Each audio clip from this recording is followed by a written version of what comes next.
Welcome to Don't Whistle at Night podcast, where Navajo legends echo in the shadows.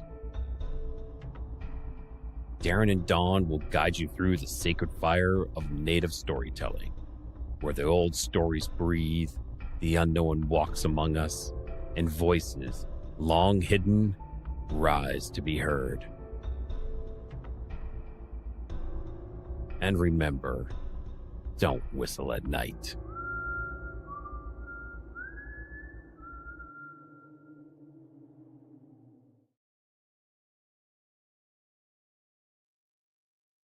Hello, everyone. Hello. Welcome to Don't Whistle at Night. We are broadcasting live here on the United Public Radio Network. I am your host, Don Yazzie, and with me, my co-host, Darren Yazzie. If you stayed after the show called The Chat, welcome in. What's up? Oh, let me turn this business started right here. Yeah. Welcome back to the show, and we're happy to have you guys back. You made it another week. Now you're here. Let's do this. Tonight we got. I'm not quite familiar with who the man is, but Don did mention a rabbit, a bunny man. But there's one detail in that I would leave out because when Don said that, I was like, whoa, wait, what? Never heard that before. So, man, it's going to be a pretty good treat for everybody here and for myself, too, because the stories, the way you're hearing it is the way I'm hearing it right now. So, let's bring on tonight's guest. All right. Here he is, Mr. Kyle Hill. How's it going, Mr. Kyle? Broadcasting live here. Oh, we have a delay. Yeah. No. Bad signal. Res life, dude. So we'll see what we can do with this. Maybe we can do a video call or phone call. Yeah, we got a huge delay. All right, stay tuned, people. Stay tuned. All right, Kyle, go ahead. I'll give you a ring, and we'll just let you go on storyteller mode. Okay? Yep. All right. What was that, Kyle? We got bad internet on your end. Yeah, man, it happens. Just Don will give you a phone call. And what was that? Am I coming through? Oh, no, yeah, man. Really bad, though. We got a delay. Man. Wow. Yeah. Pinch Chase, don't go, everybody. My name's Kyle Hill. Coming to y'all live from Oklahoma. Here to share some of my stories and legends that I have. I'd like to give a shout out to these guys for this great podcast. And Don't Whistle at Night Nation. Oh, right there. I like that. Yeah. For me, it's young. Go ahead. Sorry about that. Go ahead. For me, it starts young, man. It was, growing up native, how we always just start getting told things from the time we're little, like, you're going to encounter spirits. You're going to see things in the woods. Things like that. So that leads me up to my first spiritual encounter, which was, I was in the living room playing. It was me and my grandma at the time. My mom had left me with my grandma to attend college. So I'm down there and we were watching TV, and I happened to just look because her bedroom's set down the hallway and you can see down the hallway from the living room. So I was sitting there and I seen my great-great-grandma sitting in a rocking chair back there in the bedroom. So I told my grandma, I was like, hey, I see great-great-grandma. My grandma just looked at me without missing a beat. She goes, yeah. She goes, they come to us from time to time. And I was like, man. So I was like, first lesson in ghosts that I seen all in one day. And it kind of, with me, it kind of plays hand in hand with our legends because, like I was saying, as this happened and remembering growing up, we started getting into the legends. Like, be careful when you're playing in the woods, because that Bigfoot's out there. I said, man, or DW, deer woman, things like that. Just or don't go out and playing in the woods in rainy days. The little people might take off with you. And then there's some other things. And I was talking to some elders recently though, and they were like, you can talk about it, tell them about it, but they go, don't say the native name for it. I was like, man. I was like, why? And they were like, because you might put something on somebody, and there ain't that many people around that could take it off of them anymore. So it just goes back to, like I was saying, with my grandma just giving me all these pre-warnings in life. Like she was like, one, I guess in English would be the tall man. I remember there being stories of a tall man being around the area I grew up in. I grew up in Eufaula. It's a small lake town here in Oklahoma, off of a very sketchy highway, number 9 highway.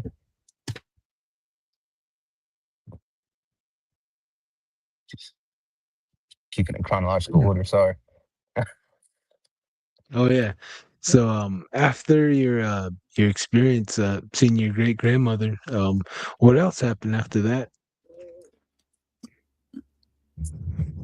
Well, I guess after that happened, because I was with my grandma at the time, that made her stop and kind of start telling all these myths and legend stories. So that's how we got to the myths and legends part. So she was going in, telling me, like, you're going to see your ancestors from time to time being Muskogee.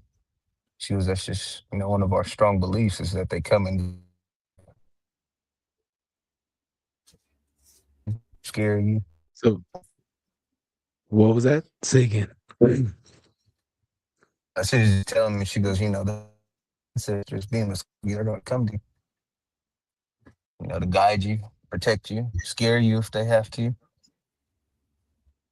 She actually just telling me, like letting me know that all experiences.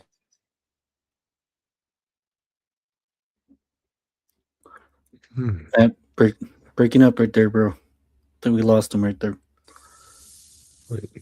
Hey, there he is. There he No, is. okay. All right. So, what kind of experience did your mother have, or do you know any of her stories that she experienced herself? My grandmother. Yeah, your grandmother, your mom. My Like, so this yeah, goes because my back grandmother. generational for sure. Uh-huh. Oh Go yeah, ahead. yeah. Like that brings me back to that, and that's a good point you gave. Because like I hear a lot too on these pods. I talk about generational trauma or land trauma. Mm. Well, like us being Muskogee, they brought us over from the southeast, from that Louisiana, Alabama, Georgia, to where we're at now in Oklahoma. So for them to bring us in, I recently found out, we're at Cattle Nation. So that starts that land trauma that y'all talk of. And then my grandma speaks of seeing, I've heard stories of trolls while they were trying to get water. Trying to go to a spring, just a little natural spring or something that occurs, and them seeing trolls over bridges. Yeah, we do have a couple of Can't remember our guests that came on earlier. They what talked she said about the remedy was. I think they just avoided She's it at all delayed there. costs. Yeah. And Bigfoot, I remember them speaking of Bigfoot, seeing him over the valley and the hills. Because where I live, it's like off of a lake town, but it's like roaming hills, if you know what I mean. Like valleys and flatland and valleys again. So yeah, they would talk about Bigfoot and that's what people would consider to be Slender Man. That's the one that they Slender would talk Man. about for us that, yeah. The one they would talk about for us that, like when y'all say, what run off women, they said that was the one. Hey Kyle. Hey Kyle. Yeah. Man, sounds like he's getting really bad on his Yeah. internet. Hey, I think it might hey be Kyle. better to go to a phone. Hey Kyle, I'm gonna I give hear you you. a call, okay? So we're gonna Okay. it'll sound a little bit better for all the audience, okay? I'll give you a call, then we'll just have you talk to the microphone. Is that all right? All right. All Kyle. right. All right, okay. Yeah. All right. All right. Okay. All right. Hang on there, people. I'm Oh yeah. gonna give Kyle a call. So I'll see you on the other side, Kyle. I'll give you a ring right now. All right. Okay. Yeah. He brought up a good point. Generational trauma. Uh, it's something that we're trying to break. Break the barrier on, and have non-natives understand. What this means and what it means to us, to the people out there. So it's good to listen. I tell you that much. It is really good to listen. And try to put yourself in their shoes. I can understand that that's difficult for a lot of people. For myself, it's difficult for me to imagine what it's like to be a millionaire. 'Cause I can't imagine that. There's totally different uh, aspects of life and living that I will probably never understand, and that would be one of them. The same thing with the natives and the non-natives. It's two different mindsets. Remember, and, remember that, and it's also something that you should look more into. Learn the people around you, know the nations around you, the tribes around you, and land disputes. It's something we talk about. We're going to be talking a bit more about because some of these land All disputes right, come Darren. upon We're good now. We got him right here on the phone, Darren. Okay, We'll just get him rolling right now. Is there any questions you want him to want me to ask before we get rolling? Remember, no, short yeah, question. yeah. I was just gonna say, have them describe the trolls. How long these trolls been around the spring or the bridge he was talking about? Because we did come across a couple of them. Of our guests that mentioned trolls underneath bridges. I don't know why they like bridges, but hey, trolls. Let's break them down. Okay. All right. Hey, Kyle, are you there? Can you hear me? Okay. Darren, can you hear Kyle, Darren? Kyle, say hi, Darren. See if Darren can hear you well. Did you hear him, Darren? Say again one more time. Negative. No, for real. I can hear him. Okay, let's go to the chat. Can you guys hear Kyle? Kyle, can you say hello to the chat? Let's see if the audience can hear you. Hey, Whistle Nation! Huh. Oh, that's one of the weirdest things. I can't hear it on my side, but Really? well, I can't hear him. Yeah, I can hear him now. Shoot, let's roll, bro. Okay, now he can hear you. He can hear you now. Okay. So Darren asks if you can expand on the troll situation, on the troll sightings of stories, because in our investigations we've came across quite a few stories of trolls and them being around water and also bridges. So could you tell us your stories on the troll in your area? Yeah. I remember grandma telling a story that her own parents, they would run into one trying to get actual spring water. I remember her taking me to the spring. They would just talk about they would be hiding around and like not wanting like a toe feed or nothing like how you would hear, but like just being very mean and not wanting them to get to where they wanted to go. Oh, So so you mean like it wanted something no, in return to pass the bridge, huh? really, simply. I guess not like Lord of the Rings. What were those they had? I don't know if there were trolls in there or not, or what they called those things. But like what? Because we was watching Lord of the Rings one time, and that's what she told me. She goes, "It looks like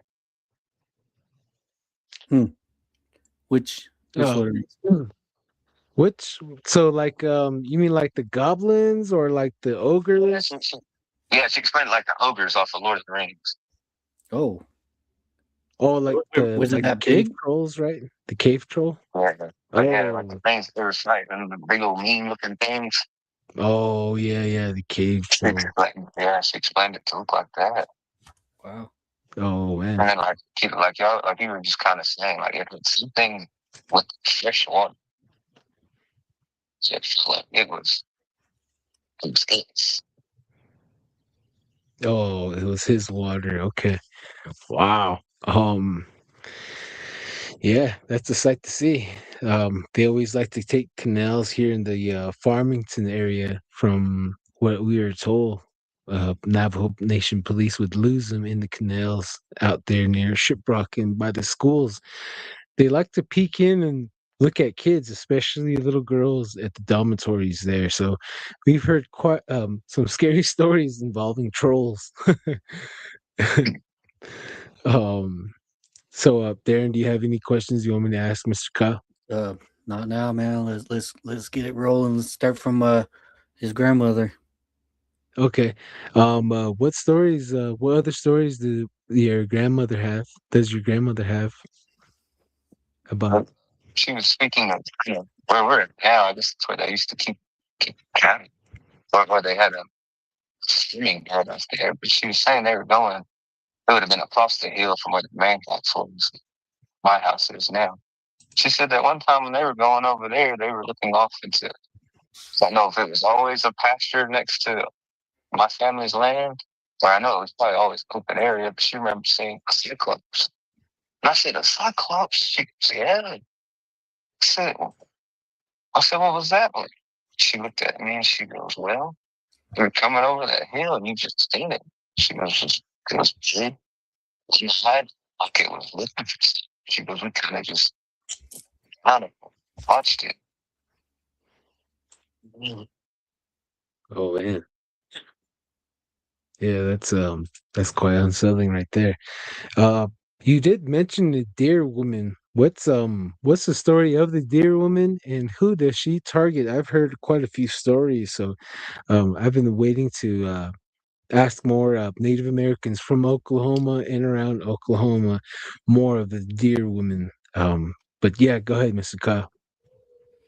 Now, I don't know if I'm giving the international one or but I remember the one that was told was, well, I think I remember because that she was a prince or just a very, very beautiful lady within the tribe.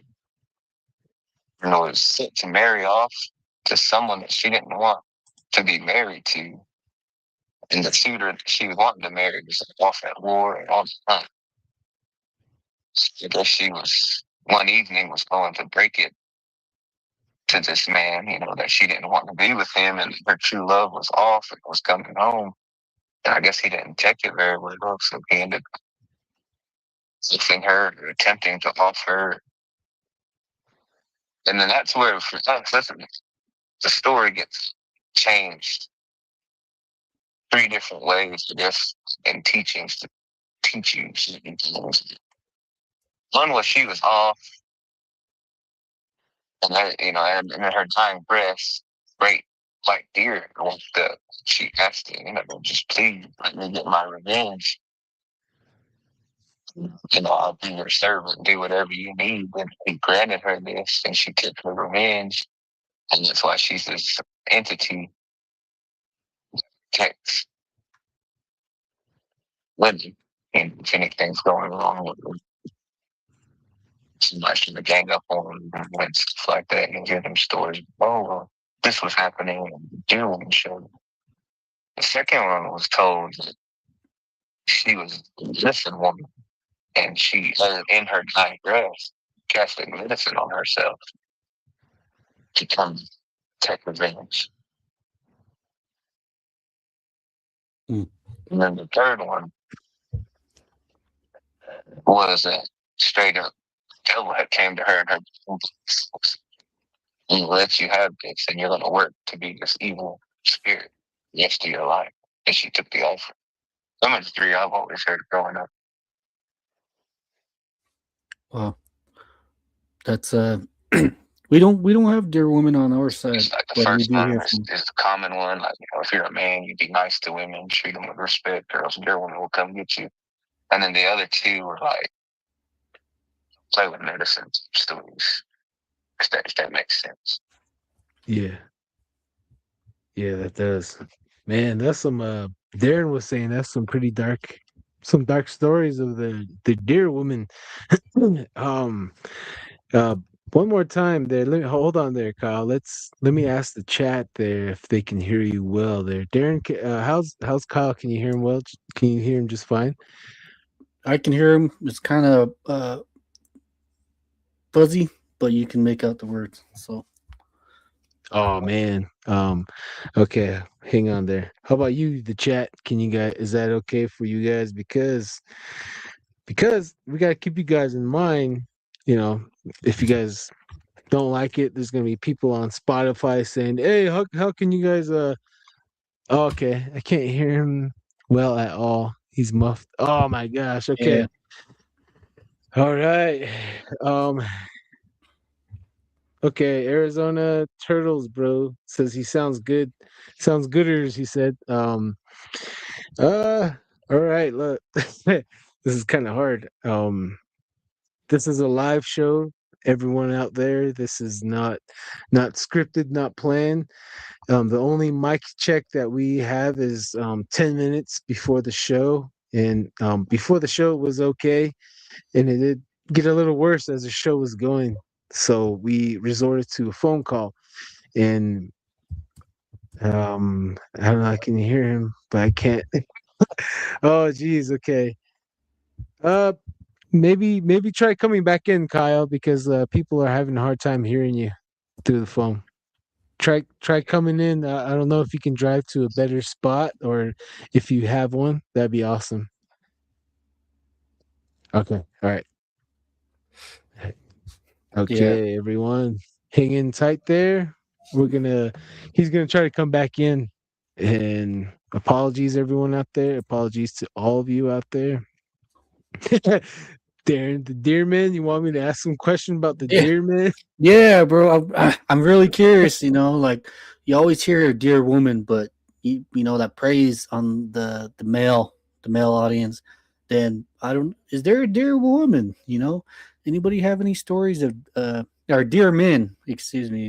Is there any stories of dear men? You know that prey on the mischievous of womenness out there. You know, so hey, maybe.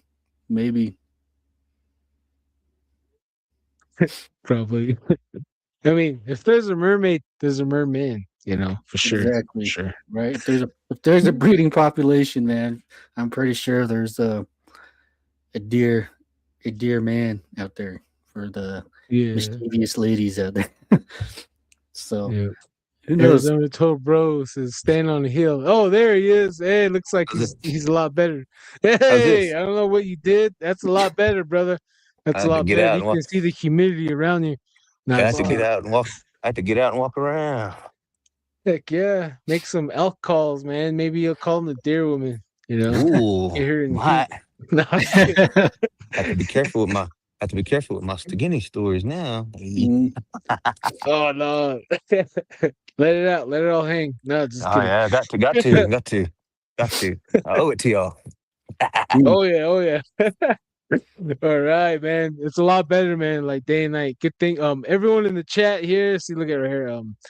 Sorry to get you out of your comfort zone, man. Nivea's Angel says, sorry, Kyle. I would really love to hear your stories. No worries, Darren and Don.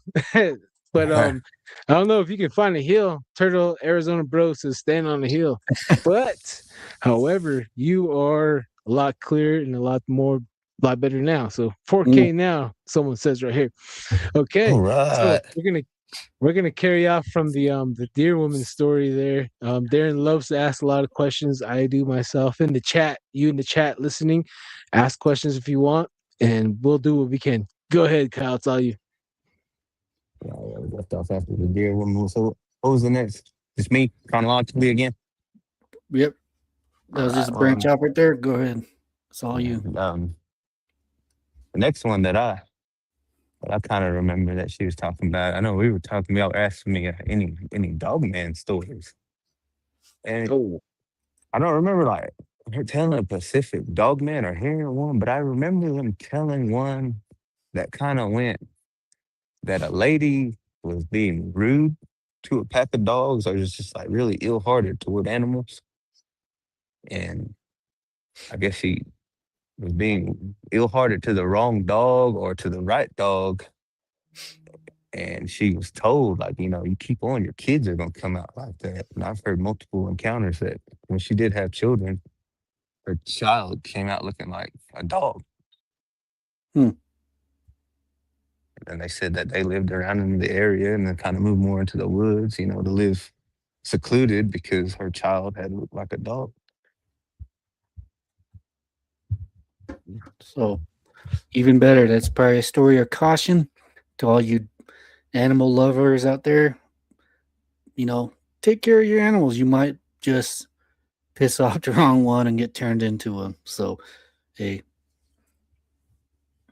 Damn.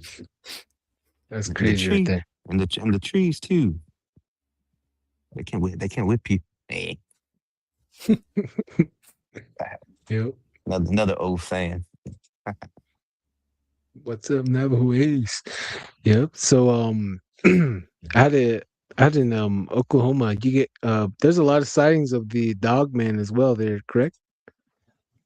Yeah, I have to dive into it, but yeah, I know there is a lot more in Choctaw country though than it is for now for us. Hmm.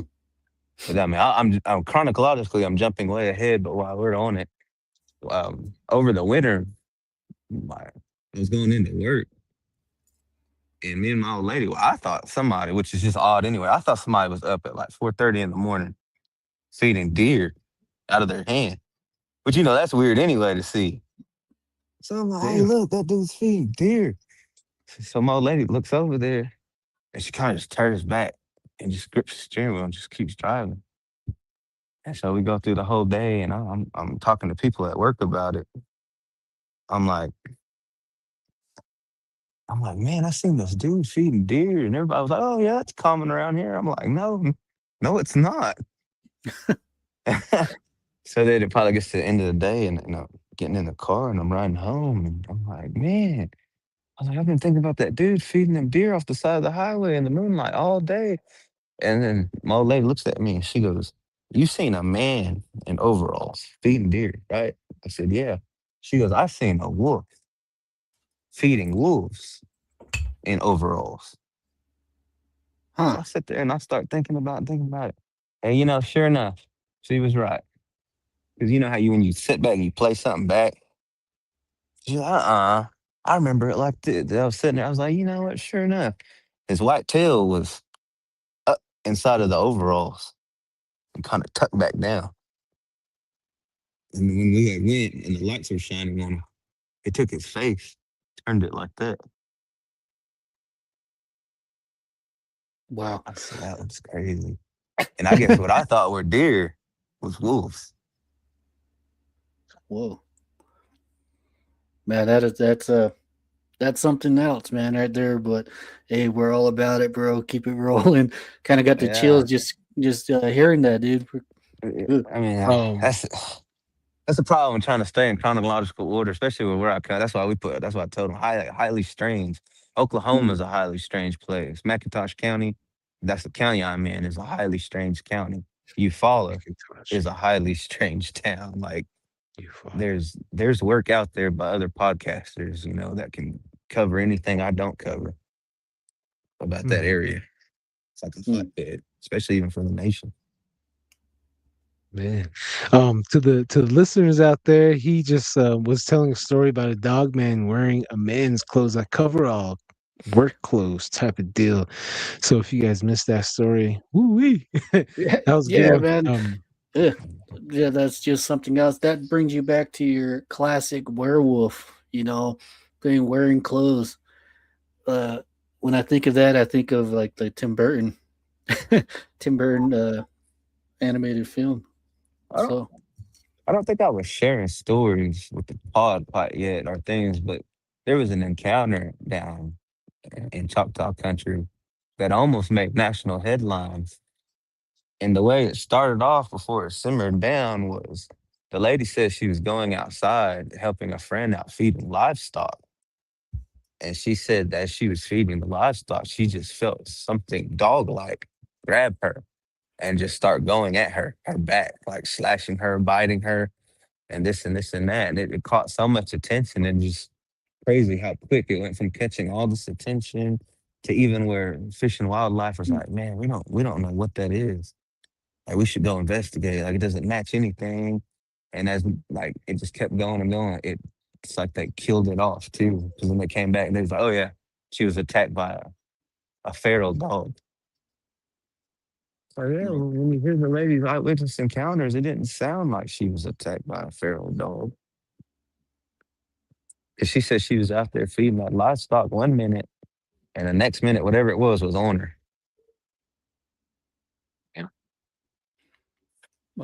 Very Got it. fast. Very fast. It sounds like Hanson's story. Remember that dog man charging him? How it Yeah. cut 50 yards just like that. It was right on top of him. Mhm. Man, that's scary right there. Hey, someone's behind you, Kyle. Nah, just kidding. Yeah. I was talking with some elders about that too, and they, one elder was like, he went ahead and told me, he was like, you don't hear him talk about it much no more. He goes, but that's one of them old ways too of getting at you, is to sick that dog man on you. So I'm sure somebody still knows them ways, and they made somebody mad. Because if anything's easy to do in Indian country, it's make somebody mad. Dad, I hate to say it, but that's just a fact, bro. But piss him off and you get a dogman sent on you. Oh shoot. Dog man, big old owl, Bigfoot. Out that way, the dog man uses mind speak, or does it like speak with its mouth? Both. Both, huh? Both. But it'd be like kind of like, well, I don't want to say for y'all because I know I don't know them ways like that, and I don't want to sound ignorant, but you can deal with an entity, like we were just saying, or put it like this, or someone could gush you the entity into coming to you too. Mm-hmm. Yep. Because them ways still exist. So like, it's a sure. sad thing. You could be in the woods one day and like literally be dog man, or like we said, make somebody mad, or somebody knows how to do something and they send that whatever it is after you. So on the Dogman, they have like Twilight. You seen that movie that they had the two teams, and one was a werewolf, and that was a Native American dude. You think? Do you think there's a correlation between these? I always hear about these dogmans around Native American burial grounds. So the media they put out little stuff here and there, but I tend to think that, or maybe I'm just catching a little bit here and there. But what's your take on that? What do you think? And that's a good question. In a similar ballpark, I was gonna ask y'all and Mr. Lee, like, what do y'all think that Lugaroo and Rougarou is? Is that like is it really witchcraft, or do y'all think that's the first time medicine was turned into witchcraft? You know what? I think this is the first time someone asked us the question. Tell you, I'm not really sure. That's the first time right there. But I do believe in witchcraft. That's one thing I think all of us can agree on. As much as people try to play it off, but there are works that play in the darkness, and some of them I did see. I did see some. And I can tell, all I can do is tell the audience, witchcraft is real. If it wasn't real, it wouldn't have been in the Bible, So the fact that people can turn into animals is not an unknown subject to us. We have or skinwalkers or Yannies out here that do, they do transform into animals. So the people have certain knowledge, certain information that that is dark. It's always going to be in the shadows. So, uh, like you were saying, it's easy to piss off a native, and just to have them send out a Uluguru.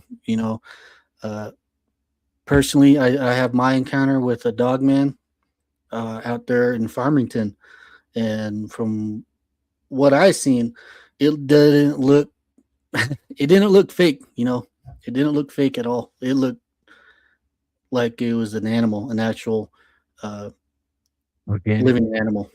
But Was he- with these Yannies, these skinwalkers, when you see them, there's usually something off with them. It's more likely in the eyes, as we understand. It's in the eyes, or they look, not proportional, or just, they look fake. Yeah. So They say that our way too, because when you hear us speak of a Stegini, the modern day thing given is the big old owl with red eyes. That's what you'll hear a lot of them talk about back this way. Lechusa. And I was it's gonna not say the Lechusa. In it's not Mexico, they just have that too. Go ahead, sorry. yeah. Yeah, but it's not always like that, like you said, because the stronger someone is, or like you said, whomever you made mad and whoever they went and hired, let's just say it like that. You know what I mean? It depends on what level or how far down the rabbit hole they went. I'll just say it like mhm. that. If Yeah. they're true to their art, like you said, the only way you're going to be able to tell that, hey, that's somebody messing around. It's like you said, something's going to be off in the way the animal acts. Like, it's going to walk different. His eyes Yep. are going to look different. Um, Yep.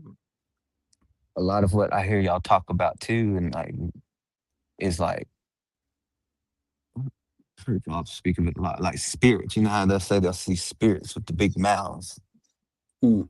and stuff like this. It's like, a lot of times what you don't hear us talk about is medicine can be done to make these things happen too.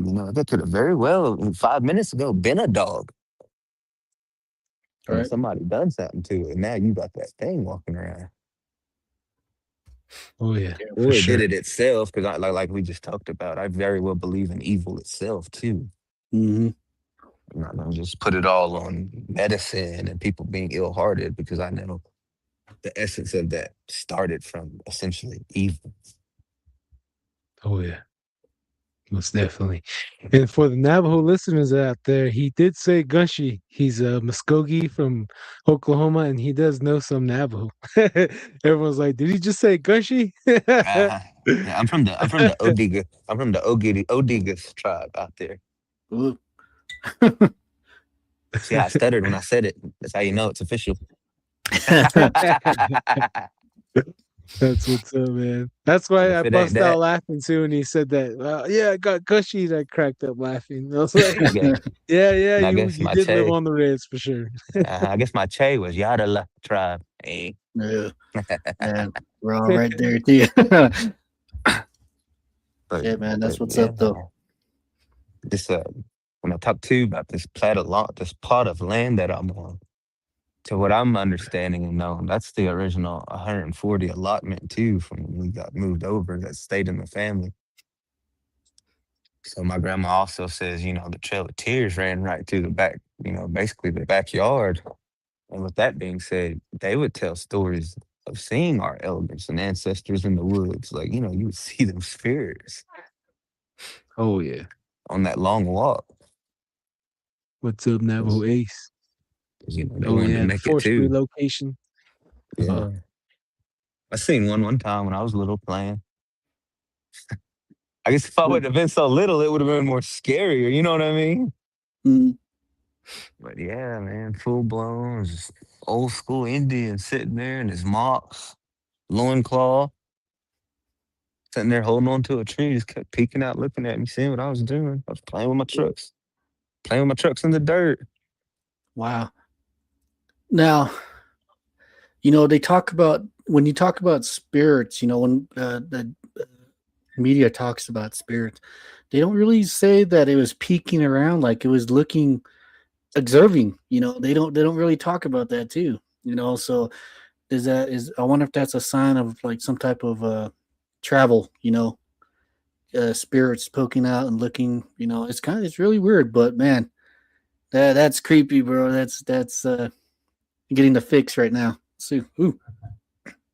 This will tie back into if man, I got a lot, so hey, you don't have to cut me off. You, But you're good. it'll You're tie back good. into one of my stories eventually that I'm able to share with y'all.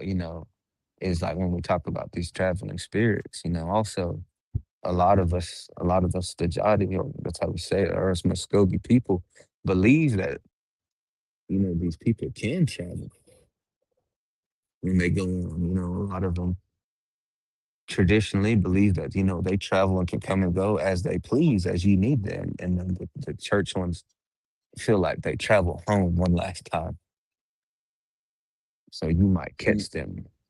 Which is, a lot of families have caught their loved ones traveling home. Like, Hmm. I think you were touching on this y'all's way, but it's the same for us. Like, when someone goes, you have 4 days to get their burial ready and Yep. try to get them in that ground before 4 days because, our way, it's, spirits will get on them. They'll get stuck and stay around. It could become malevolent because they're not happy anymore. Mhm. Um, Somebody could steal them for medicine purposes. Yep. Or evil spirits could steal the body for whatever they want it for, or just anything, or even these legendary monsters that we speak of might want it just because it's there. It's unguarded. You know what I mean? It's traveling. It's a vessel in between. That's how they always said it. So Yep. they'll do things like immediate family will stay with the body until the funeral. Just stay up overnight, make sure. That's a For very both real thing. sides. Yeah, Mhm. that's a real thing too, man. That the living or the dead, evil spirits would want human spirit. Right now, we're working on. We're going to be dealing with spirits here in a bit on the Patreon. We are doing investigations, and one of them is a spirit that's been caught and is placed in a certain area. I'm not going to give too much information off on that, but it's a real thing. Witchcraft is a real thing, and I can't stress it enough. I'll say it as much as I can, but hey, Hey, people, I'm right there. Hey, I'm right there yeah, with you. You can't not stress it enough. I mean, it's like as much as anybody that's religious could preach to you that religion, a Native American can sit there and only preach to you that, this medicine is real, mm, whether it's good or bad. yep, yep, and that's what's And up it too, being man. very real. But the sad that, but like, I had even asked recently, some of my peers and people my age, why? Why do you think, the world is coming like this? Or why do you think you're having to deal with so much evil and bad? And then, my brother-in-law looked at me and he goes, because of the way we live nowadays, society. He goes, there wasn't money back then either. So all you had to do was go off of what Creator told you. So people were more afraid to do bad medicine. But then as, society changed and this way of thinking came in and that money came in, it stopped being so unthought of to hurt somebody over $100, $200 in a way that can't be detected. Like we can all go talk to our reservation cops. And what's the first thing they're gonna tell you? We have to respond to calls about mystical beings, about medicine in play. We can't not. So it like I said, it's real. You can even go ask law enforcement and they'll tell you, yeah. I Yep. reported to a call yesterday about it. Hmm. Yeah, that is true. But my father is a Navajo Nation PD former, and he does say pretty much like, yeah, this is what happened, and this is, this is the witchcraft that happened to us. It's a different form, out there, and I guess you would say, your America police department, is very different than a reservation PD. They tackle with everything, man. You name it. Uh, Witchcraft, dogman, ghosts, spirits, UFOs. It's a trip, dude. It really is. And we are working on trying to get the Navajo Rangers on. So, hey, wish us luck, man. So we'll get that part. Be a good one. Yeah. Hopefully they reach out, and if it does, it might be a Patreon exclusive interview for sure. And going back to the witches, and we have quite a few questions going back to that. Some people are asking, are the skinwalkers and the werewolf dogman or the same thing? And I would say no, because experiencing a skinwalker in a werewolf form, seeing it, and actually being around multiple Bigfoots, some looking like a orangutan, and some looking like a huge monkey man. And around the Navajo Nation, there was a man that fed one. And in the Sasquatch world, the Bigfoot world, there's 23 different types of Sasquatches, and I learned that off of William Jevening, my predecessor. And the witches can take a werewolf form, and there is tall tale signs of them when they are in that form. Whether they'll always have a bag, a little medicine bag, that they'll be a satchel that they'll have, and sometimes they'll have a Navajo kilt, or they'll have paint. Those are the tall tale signs that it's a witch. And if it's a dog man, Darren, he gave really the best description of it. And I've heard multiple descriptions of the dog man looking more like a hyena, and its ears is not as pretty. Like Randy said, it's not pretty like a German Shepherd. It's kind of off to the side and almost like a bear dog type of deal, and its face is like a hyena. And even down to the Navajo cop out in Kaibito area, he said he looked in the rearview mirror and he saw like a werewolf, but that one was a skinwalker type of deal. So there's a fine line with a werewolf and a skinwalker, and usually it's someone that they know, or a family member that you're dating, a girl or somebody you crossed. So, all right. Be knocking on your back door talking about, let me in, you know who I am. Oh, yeah. I can't wait till you get to that story. Kyle has a really, really great example of that story encounter, which really did happen. And I really did think they put you back to sleep and cut your hair or took your chonies, something. They took something off of you. That's why I see them crows, in it.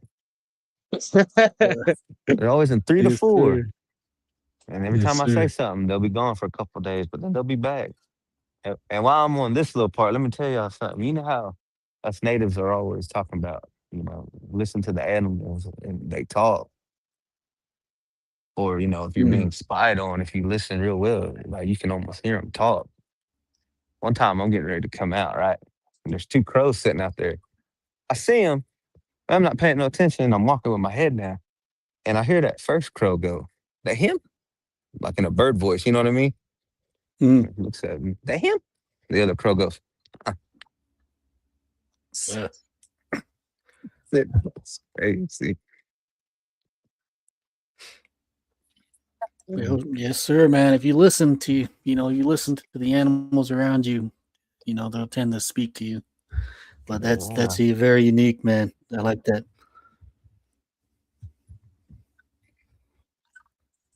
All right. Serious. After going back to chronological order, so you left off on the deer woman, huh? Going back to your stories. Yeah, and then we kind of was playing into the land into the house. sitting back. Another thing that would happen a lot too when I was younger is, staying there. And that time my mom was off in college was we would be sitting down or laying down. So I was young enough. My grandma kept me in the room with her still. And I would ask her, I'm like, hey, you been talking in the living room? And she would be like, what? And sometimes she would get up and she would go check, because I would scare her. And then she would come back and she would tell me, that's when she would tell me these things about, well, the Trail of Tears just went back behind the house, or she would tell me, there's somewhere there used to be a what do you call them things? I don't know. Trolley, like horse and trolley, like there's a station out there that they would stop at along the way. So I don't know if it was like in the house vicinity where they laid the foundation or what, but that's what it would sound like people were talking like in a terminal. But as I got older, it was just one of them things too. As I got older, it just faded out. Like I can maybe hear it in the house sometimes, like if I'm like real dead tired. And I'll be like, man, there's talking in the kitchen. Another thing we have happen to us all the time though is like we'll hear our names. Like anybody in the house, we'll hear our names get called out the blue. Man, don't even say that, dude. I have that happen a couple of times a year. Oh man, and one of the weirdest ones is I respond and I look back and I looked up on top of the house. You're like, ain't no human gonna be on top of a house like that, Like what the heck? Man. Well, I keep spoiling it, having to keep going on out of chronological. Well, I can keep going. Let me just keep pushing. So that, we go into that, and that goes into that time with that one. My grandma was explaining that, and that's goes into that happening because she would hear her name like her son, like my grandpa called him. I would too. Like he would always walk in the house late. Oh, what it was? He was a late breakfast type of guy. He was that Indian guy. He wanted to come in late when he was hauling wood or doing this, or he was a pastor too, so I'm guessing coming back from church duties. So he would sometimes come in there, he'd bust in there, Mom. And every so often she would hear that, Mom, I would too. And like we'd get up, flip on the lights, nobody'd be there. Yeah. And then, that one always baffled me because as I got older and started hearing stories they would tell you, at night, you even be cautious about when you go call your dog back in. Because they said, entities or Bigfoot or whatever can mimic it. And out there on that property, one time I was calling my dog like that one night, and I wasn't thinking nothing of it. And right as he walked in, I was getting ready to shut the door. I heard the same thing I was saying coming from that wood line. Scared me. I just one of them things. Oh, that's real. Shut the door. Went lay back down. It's like another thing about being native. It's when we hear these myths and tales. It's not so much that they're even myths and tales. It's just either you've lived it yet or you haven't lived it yet.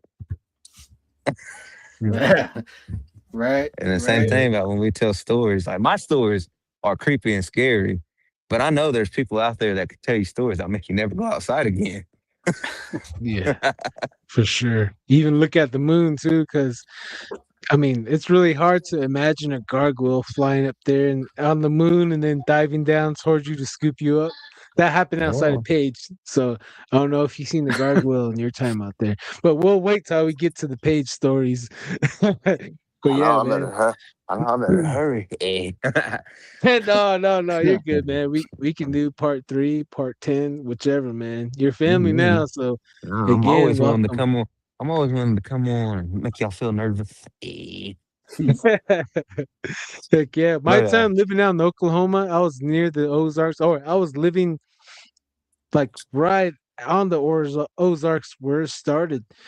And I look into those forests because I used to work in the graveyard shift, and I knew there was something out there all the time, especially when I worked closer to the fence, filling eyeballs on you. And I just brushed it off as possums. As possums watching me, it's all right. So I just brushed things off, and man, I wish I knew there was things out there. I would have ran around instead of drinking my money away at the time. That's made a lot of bad decisions. But next time I head out there, I'm going to be looking for monsters. Oklahoma will do that. Oh yeah, for sure, for sure. Before we go any further, BCast33, message me, brother, because right here he says, the lady he was talking about, saying she was attacked by a dog man-like creature, still has a GoFundMe for her surgeries. What? I got definitely got to ask her a few questions. And then another one says, Alan Garrigan, my American friend saw a Bigfoot in the Mark Twain National Forest and described it as looking like a Chewbacca with yellow eyes. Oh yeah, Mm. that's how my Bigfoot was. He had amber eyes, but he was red. Um, MJ Eckerfruit, I met with our spiritual practitioner. He confirmed that they have a lonely Bigfoot in their area. Oh geez. Nivea says, and he can stay lonely. Yeah, he's probably looking for a Where? wife. Out here? Probably in the Navajo Nation area. Oh, MJ Yucca Fruit, send me a DM. Send me a DM. Definitely would like to get more information on that. Okay, before we read any more comments here, one more right here. Mary Beecher says, do people from Skinwalker Ranch have any idea what skinwalkers really are? If not, they should watch these podcasts. Oh, Oh very yeah, much agreed, Mary tune in. Beecher. Yeah.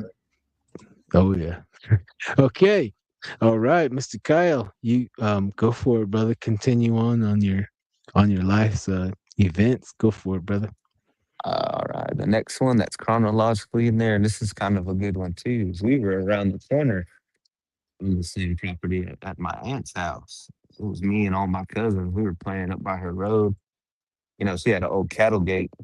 That's her privacy gate at the front. So we were swinging back and forth on that, playing around. There was a couple walking up the road, which this is like late 90s, early 2000s. So, it was real rural back then where I'm talking about. But yeah, there's this couple walking and they see us and they're walking past us. And as he gets far enough past us to where he would have to, just like an owl, he turned his whole head back around and waved at us. Oh man, it scared us all to death. I went running back into the house and ran to my aunt. She was still alive at the time and told her. I guess she knew who it was or knew. She was like, oh, such and such is just messing with y'all. And she went up there to the road and waited till they were walking back. And she really got onto whoever it was. But that's one that I don't think will ever get out of my mind, seeing a human be able to spin his head all the way around like that and wave. Yeah. I'd ask my cousins if they remember that. Yeah, it's kind of those old family stories. You see something when you're a kid, and then you grow up and like, you remember that? Like, bro, you just go back and just live the moment again. That's creepy. Same same pack of cousins, because I mean it's a little out of chronological order, but same pack of cousins. We're all mid teenagers now, and we're in Lake Eufaula off the cove. We're sitting there, and you know how water ripples, so you think like it creates mud barges. So there's six of us out there, including myself, and we're thinking that we're on a mud barge. And somebody's like, "Hey man, if we're on a mud barge, this mud barge just moved." There always has to be that one cousin that goes, "Huh?" My one cousin, she goes, "Huh?" And she starts kicking it. Mm. Boom, boom. About that third time, whatever it was, swam out from underneath six of us. And at the time, we were chest high in the water. All of us were. And whatever it was, swam out from underneath all of us. And the water was like 2 feet over my fingertips. And whenever it swam out, I went straight down. My hand shot up like that. And I ain't never been back in that water up until like last year. Hmm. But, there's history behind the waters too. It's a man-made lake. Lake Eufaula is, and there were tribal towns out there. More than just one, but it's most famously known for there being one out there, and they were all predominantly Creek-speaking people at the time. They said, the Army engineer, they said they came in and they told them to move, and that they're about to let these floodgates open and all that. But like I said, these people didn't speak any English. So they probably didn't understand and they ended up getting flooded out. So this lake stands over communities, churches, ceremonial grounds that, weren't able to be put to rest the right way, like how they should have been. So this lake is just consumed by all this energy, things in it. And if you like, you could even go search it. If you search Lake Eufaula, there'll be all types of cryptid stories, ghost stories, sad stories. There's always drownings, and There's then another. lights, Huh? probably that light stories too, like lights in the forest type of Yeah, deal like they'll too. see they'll see lights in the middle. They'll hear trains out there in the middle of the water. You know that. And like I said, I know there's been people that have touched on this on their pause, not to take any light away from them. I guess just take this as, they're not lying. Right. Because these are stories when you come down that you'll hear people tell over and over again, seeing lights, hearing cows, hearing trains out in the middle of the water. Um, my grandma used to say, I was sitting there. I think I was texting this one night when y'all were on one of y'all's lives.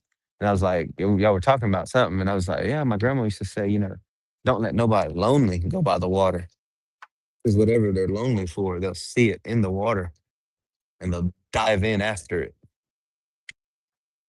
So they say that Yeah. water's alive too and has to be respected. Yep. Man. Can't disturb the water at night too, especially during the full moon. Can't disturb it. Mm. Yeah, they have like a lot of water babies that come out at certain times of the night. And one of our lives on TikTok, you were there. I don't know if you kept hearing me and my little brother saying, "Hey, we keep hearing voices, like a deep voice speaking," Mm. and then we would hear like a huge rock fall into the river. Like boom, and we're like, "Oh snap!" The whole time we're on the live with you guys at the river that night. Yeah, so there's water spirits, Bigfoots, cryptids, La Llorona. Oh yeah, do you guys have like a La Llorona out that way? I don't know if it'd be that per se, but like you said, you'll hear like children or women crying or screaming when they're down by the Hmm. water side, and they'll be looking and shining out in the light and all that, and then you'll get them too to where like they'll see like splashing or like think a kid is drowning and they'll run off in the water, and that plays into like you're saying, but you really just shouldn't be by the water at night, or they'll even go into, or if you are, don't be weak minded. And then we were, the people have drowned that way, and they were like, "Well, what happened? What made him? What made them go into the water?" And most of the time, sometimes they've had drinks, and that ain't even what got them. It's just affected. Like when you hear the stories back, they'll be like, "Well, we heard a kid, and then we heard flashing or splashing." So we were checking it out. When they go, there's nothing in it. Either they'll come to their senses, or whatever it is claims their life. I heard I heard one from a coworker, and he was talking about, being down there in them coastal areas.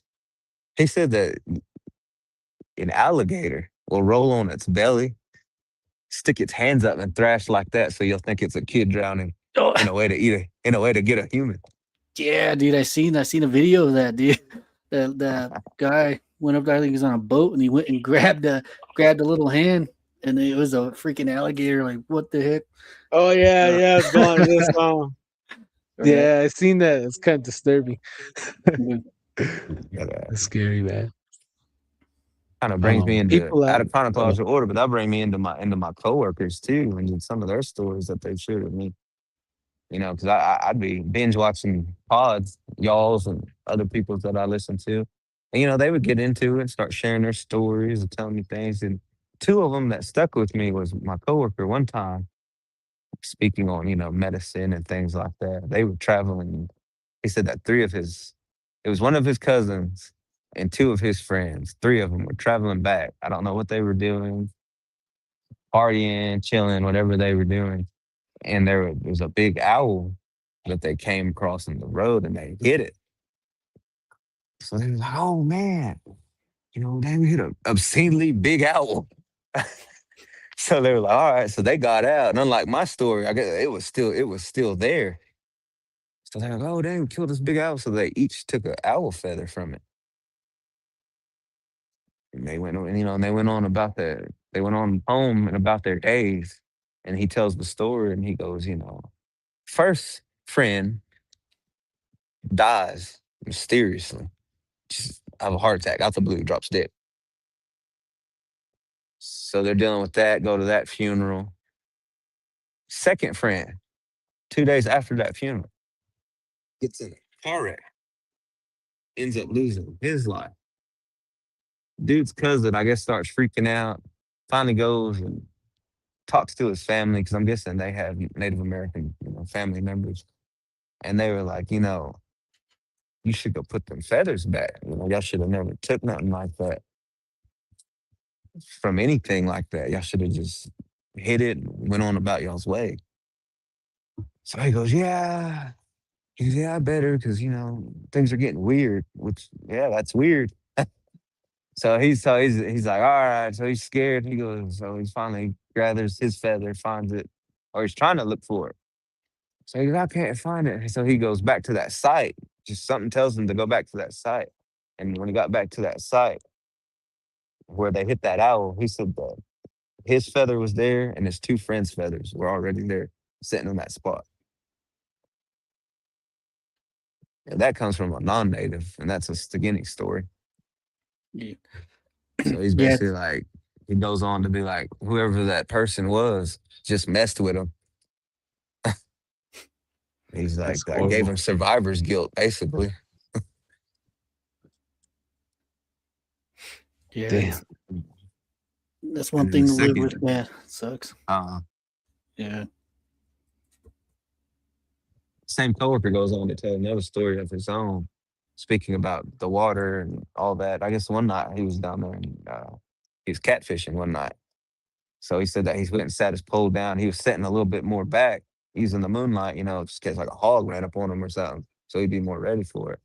So he said he was sitting there, and he was sitting there. He said he starts hearing drumming. Doom, doom, doom, doom, doom, doom, doom, doom, doom. So he's like, what? So he said he starts looking around. He's like, I'm looking, high, medium level, all around. He goes, there's something tells me, check the shore. He goes, because the moonlight was illuminating the shore. So he said when he looked down at the moonlight, he said he seen a whole bunch of little people down by the water. And the pack of them were washing clothes. And one of them was serenading them with a drum. Mm. And he said he said he gets experiences like that all the time. Is this just normal? He goes, I leave them alone and they leave me alone. I said, man, that's awesome. Right. Yeah, man. It's a unique thing, man. I could say that too. Like, just all this paranormal stuff is just common. It's just a common thing that happens, and all you can do is just like, oh yeah, they're right there. That light's gonna come up here. Look, check it out. Or you hear Yeah. voices and stuff like that's here in the house. So hey, out there in the land too, man. So it's all you can do is just kind of laugh about it, dude. That's but I hear you on that. No. Oh man, the house is just a hotbed, like I said. So we'll just chronological order. We'll just kind of move on. So eventually, my mom graduates out and she moves me back up to her. She stayed off living in Lawrence, Kansas. She went to high school, so she brings me up there after she graduates. And the only major one I remember until she moved into her house, because she had a house built to Habitat of Humanity. So we'll get into that. But this brings me to one that's a good one that people like that I tell. And that's that one of, my mom made friends. She made friends with this particular lady. One was a Navajo, one was a Ute. They were my aunts because, my mom's college friends and all that. But anyways, they were sitting there babysitting me one day when she was at work. And me, I'm being a regular old rambunctious kid, probably getting on their nerves, wanting to play, wanting this, wanting that. And then, finally, like I said, not to just use names like that. It's the only way I can do it. My Danette auntie goes, hey, I got something that'll keep your mind, you know what I mean? Keep your mind occupied. She goes, you want to see a magic trick? And I'm like, yeah. Yeah. She goes, all right. She goes, what? She goes, all right, I'm going to shut your mom's door. She goes, I'm going to go in your mom's closet. And she goes, before you know it, I'm going to be knocking on the front door. I'm like, huh?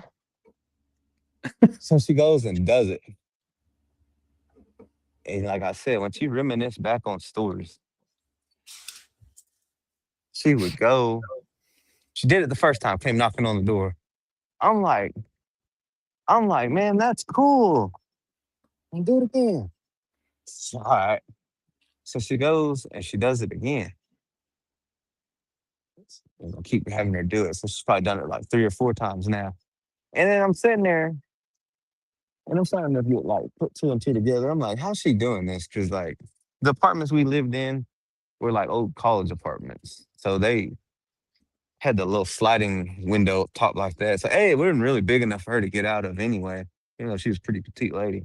B, you would have heard her going in and out of this window.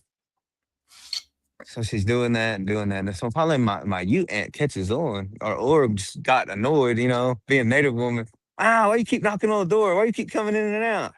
So she asked her, she goes, hey, she goes, what are you doing anyway? So she goes, nothing, I'm doing a magic trick to keep him occupied. She goes, okay, but what are you doing? She goes, well, I'm going in here. And she goes, and I'm appearing outside and coming and knocking on the door. So she goes, she goes, show me. So then them two go in. I wasn't allowed to go in. So now it's her and my aunt go in there. And she does whatever she did. And boy, by the time she came back, whatever she was doing, by the time she came back in, my aunt stormed out there and was like, hey man, you don't be doing that. You don't do that here. We don't need none of that. That ain't no magic trick. So I gotta prove my theory right too about, yep, she wasn't going out that little window. But you know, now that we talk and now that I'm remembering back, and I'm not just trying to add essence to it, it's just I really do remember it. Every time she would do that, I would hear Hmm. so that would put hand in hand with when I came on Told the Story the first time with what the panel was telling me about, you know, if she was probably doing something and going through like a little crack or something. This just making her body turn to mist through crack. She just goes like this, and then supernaturally. So that you aunt must have lost her shit, man. Yeah, because she stood in there, whatever she did. Because I wasn't even allowed to go in the room. Because that's what she told me. Yeah. She goes, no, you got to stay out here. She goes, if you do it with you in the room, she goes, it won't. What I'm trying to do won't work. Oh yeah. Either that or she didn't want me to get freaked out like my aunt did. Both. Everyone's like, yee, magic tricks. But I don't know why. Like, But then yikes. again, I don't know why she would have showed. I don't know why she would have showed my other aunt that either, unless she was trying to like warn her too. You know what I mean? I never think about that till later either. Hmm. There Wow. you go. So man, yeah. So we live in this little apartment. Things like that go on. Like I never had no problem out of these 2 ladies though. So if she is Must one. have been like Hopefully, I guess she's a good one because, like I said, I've never had no. maybe she was taught. Maybe she was taught a little something. And that's a trick that you're gonna have to do some things to learn. I'm afraid. Maybe I mean we have a friend that is friends with a good skinwalker. That he's like the friendly neighborhood skinwalker they call him. Yeah. So maybe the same deal right here. Well, Sorry you about know. that. My cat. All right, hang on. Hang on. She wants to jump up and hear Kyle's stories too. Wait a minute, protecting me. She heard it. She goes, She's like, no, is that Texas accent or Oklahoma accent? Let me get a better listen here. Just kidding. uh, both. So so are you still in contact with both the Ute and the Navajo auntie, the Dene Yeah, auntie? yeah, Yeah. yeah. I guess we'll find out if she's a bad one or not, huh? Hear the pod. Oh Hear the man. pod come in through my closet. You quit talking about me. Just say I have some Yazi friends that want to learn the trick off you. They're Yazi boys. They're willing to learn. Just the Yazi will speak for itself. No, just kidding. So So after that part, after that experience, what else happened in your life after that event? like I said, my mom was we were living in there, and my mom had graduated out, getting her life together. She after college, so she ended up and this time too though she had lost her dad and her stepmom too while we were living in this apartment. So finally her house gets built and it gets done. So we moved to another part of Lawrence. The part of Lawrence that we moved into was by the cemetery. There's only one cemetery in Lawrence that I know of, and it's a huge one. So we lived like a block away from it, I want to say. That's where this house was built. First recollection I ever have of that house was she had me stay with my grandpa the first night. I forgot what for. But anyways, that night that house ended up getting broken into. A brand new house, that's the first impression we have of it. This dang got violated. We got robbed. So like I said, and then we move in and this house was just very, very odd and peculiar. Even more than the house that I'm in now. This house that I'm speaking of scares me more than what I'm telling y'all than I deal with every day at the house I'm in now. So it all starts like this. That time we also moved into this, my mom had started kind of struggling with addiction, her alcohol addiction. So Mm. she would go out a lot during the weekends, and I'd be home in this house alone, and I would hear scratching on the walls. Sometimes I'd hear banging on the back door. And in the first couple years, there wasn't like really, well, not first couple years, first couple months, there wasn't nobody around because it was a new housing division. So as they were getting built, people were moving in until the neighborhood got set up. So we are like one of the only houses, and boom, finally there's another neighbor. And I'm telling you, I'm hearing scratching. I'd hear like things in the garage when wasn't nobody home. Um, Windows. Someone would always be knocking on the window, or my mom would always tell me like, I heard knocking late at night, looked out the window, it looked like somebody, was looking back at me. You're not our way though, you're not supposed to look out the windows at night anyway. They'll say you'll see whatever you're looking for. It's just one of our old that we got told.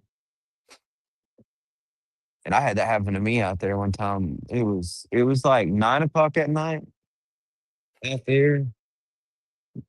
The neighborhood was more developed at this time. So that's what made me look out the windows. I'm like, dang, maybe it's one of my friends or something.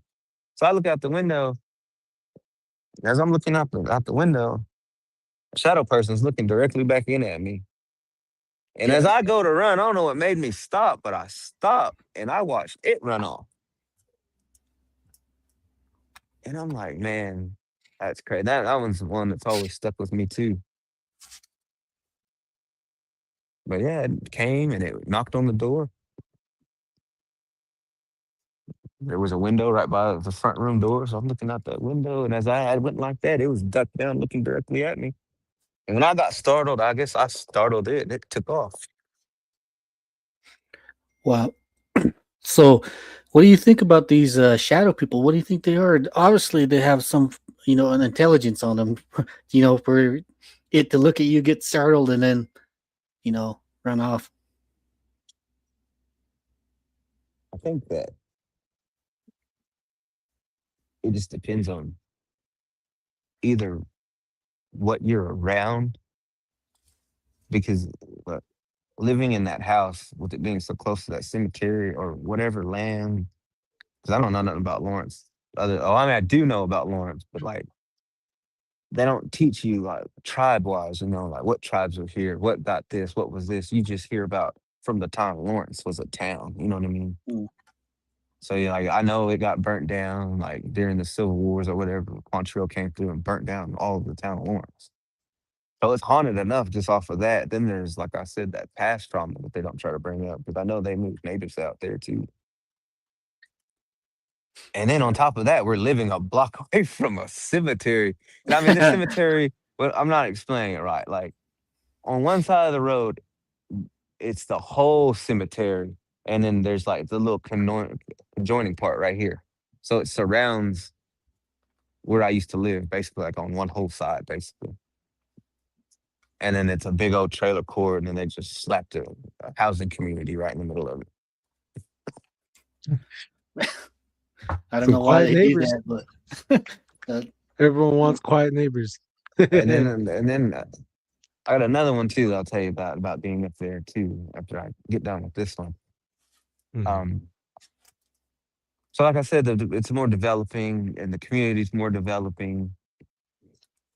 And I'm getting all these weird incidences happening. But when somebody's stuck in their ways or something, I'm the party pooper. So they're not worried about I'm legitimately getting freaked out, scared, creeped out. And I'm telling these things. And all I'm getting over the phone call is, well, bar closes down at 2. I'll see you then. Other than then, you're on your own. So I just finally got like hip to it. Or my grandma finally ended up coming up to help my mom out with me.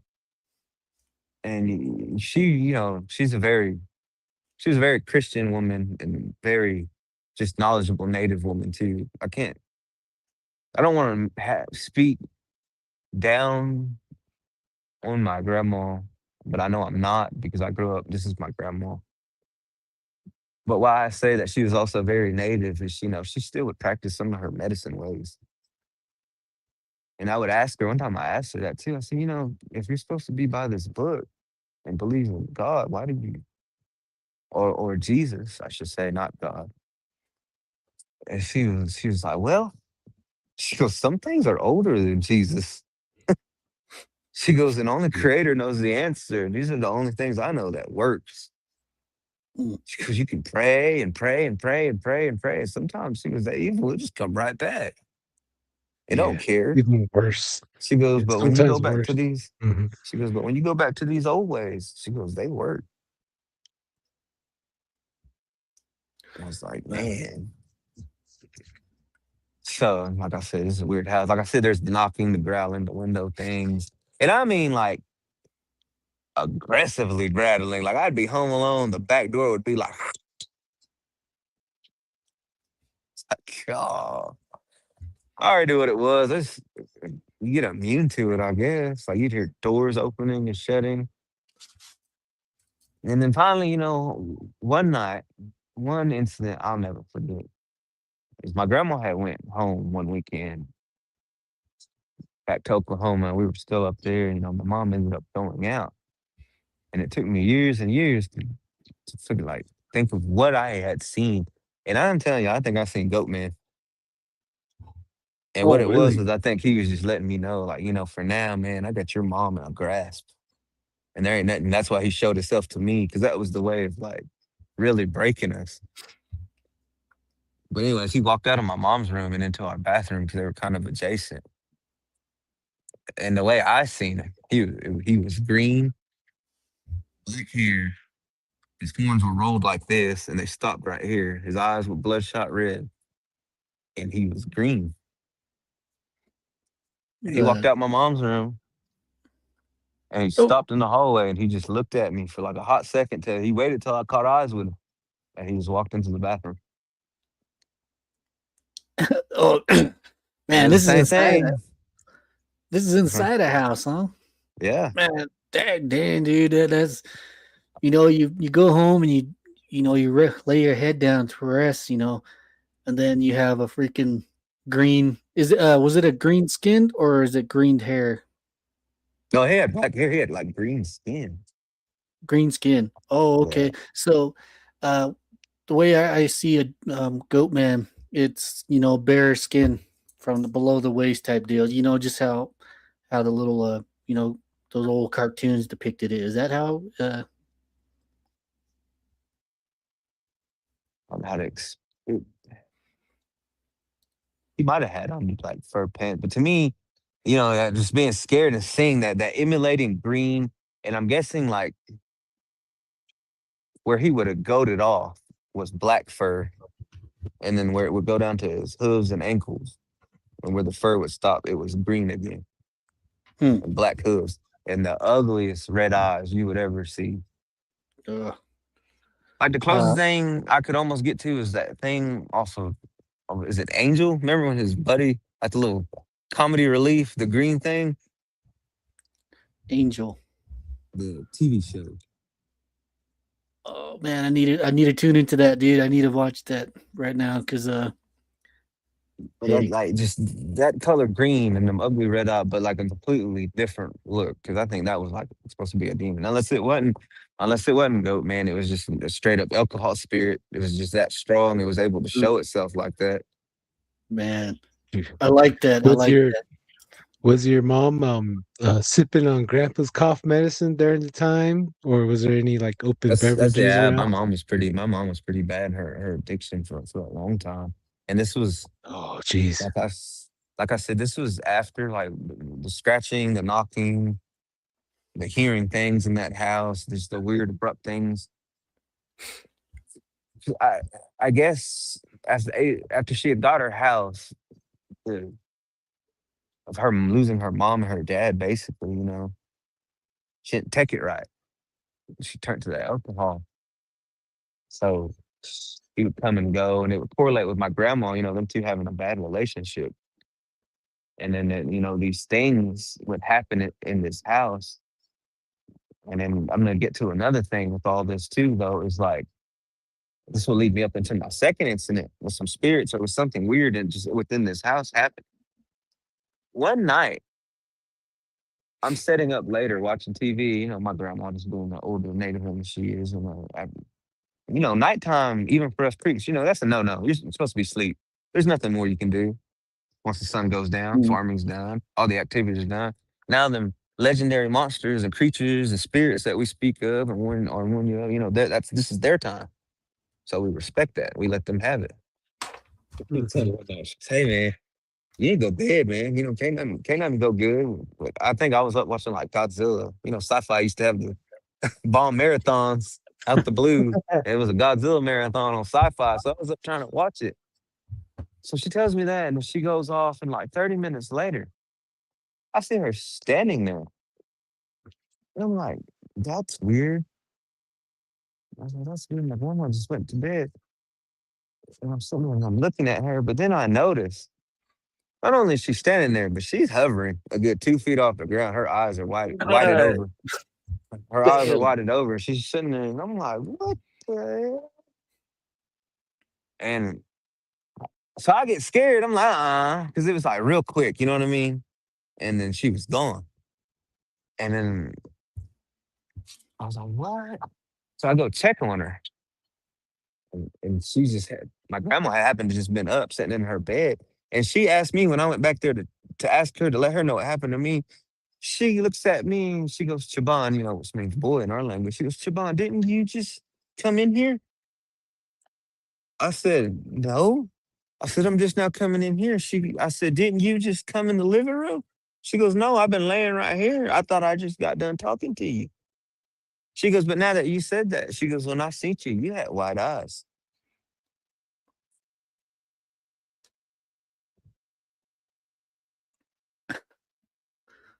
Man, man, like,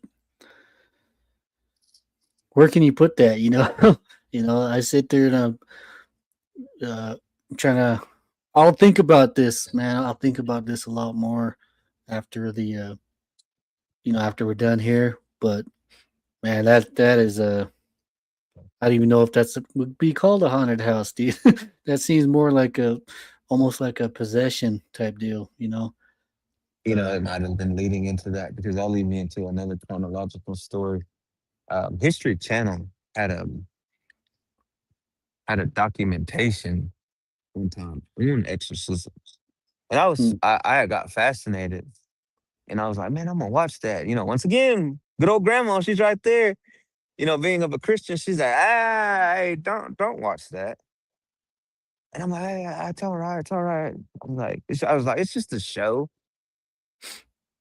I don't know if y'all can go find that or what, but man, for that to have been on History Channel, that was a pretty good little documentary. on possession that they had went into. Like it had clips where you see nails coming out of people's heads, and they were going into like the history of what they had. This had to been like 2005, 2006, like when cable was pretty all right. Right, right. Um, but, but anyway, she was like, all right. She goes, all right. She goes, I'm gonna let you learn the hard way. She goes, well, you watch things like that. She goes, sometimes you call things or you allow things in. Or you put it in your mind and it could come to you Right. through your mind finally. So I'm like, ah, whatever. I'm not thinking of it. So the night goes on. I watch that, I'm watching all type of other things, Scooby Doo, other things. And I knew it was gonna get to me toward the end of the night. I was just trying to act brave. I'm like, oh, whatever. And I didn't think nothing of it. So we're sitting there and she goes, are you all right? After you watch that? And she just kind of goes into explaining the end of the Bible a little bit to me. Parts of Revelation, I guess, and correlate with what she was saying and what I watched. So I got all this on my mind. I'm waiting there. She goes, all right, well, she goes, let's go to bed then. She goes, I'm gonna go bathroom real quick. She goes, and I'll be right back. So she gets up. The minute she leaves me, my bed starts rocking. Oh, damn. Like I knew it when the earthquake, because it's rocking like the back to the front, like something like there's like two people basically sitting there shaking it. And in the middle of the room, I see a head rotating. And I get freaked out and I start screaming, oh, grandma comes back in there, what's wrong? What's going on? And I start telling her, she goes, see, it's that thing you watched in this house we're in. She goes, I told you. She goes, you let evil in on evil. And I was like, man, maybe you're right. So I just always been cautious of things I watch ever since then. And, I've always kind of wondered that and struggled with that too, is that, there's something evil in that community and on that block. Because I wasn't the only one having problems seeing things. Like I had friends that made friends. Two of my two of my very good friends that grew up on the same block. And my homie would tell me about, strange things happening in their house and them seeing like children. And then everybody would have stories about seeing things in their backyard. Like how I told you I seen something running. A lot of people would see something in their backyard and it'd hop their fence. Yeah. Or just very unsettling vibes and feelings. I remember we would be playing and it'd be like this because because it was in a city, it'd be like night like this. And we'd be playing hide and go seek. And then you'd have that story, when you come back and be like, hey man, I was chasing you or I thought I was chasing you. And then we ran into the shadow and you never ran out.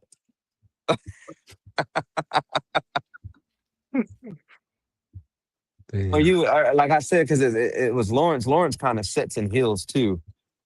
So you would look down or up a hill and you would see somebody walking and then they would just fade out. So now and here's another thing though. I used to always find ease and I always wondered why nothing never happened in that living room. That would be the only place where I felt secure and safe. But now that I think about it, why I think nothing was ever able to happen in that living room is there was sand paintings in there. There was a dream catcher in there. There was a flute. There was a feather that had medicine on it and a powwow stick that was blessed. And then I believe in the kitchen was the Last Supper's picture, and over the door was a cross. So I'm guessing that's why it would always be to this back room, to outside, to the garage, to the kitchen, to anything other than this square right here. Because I'm guessing it was protected.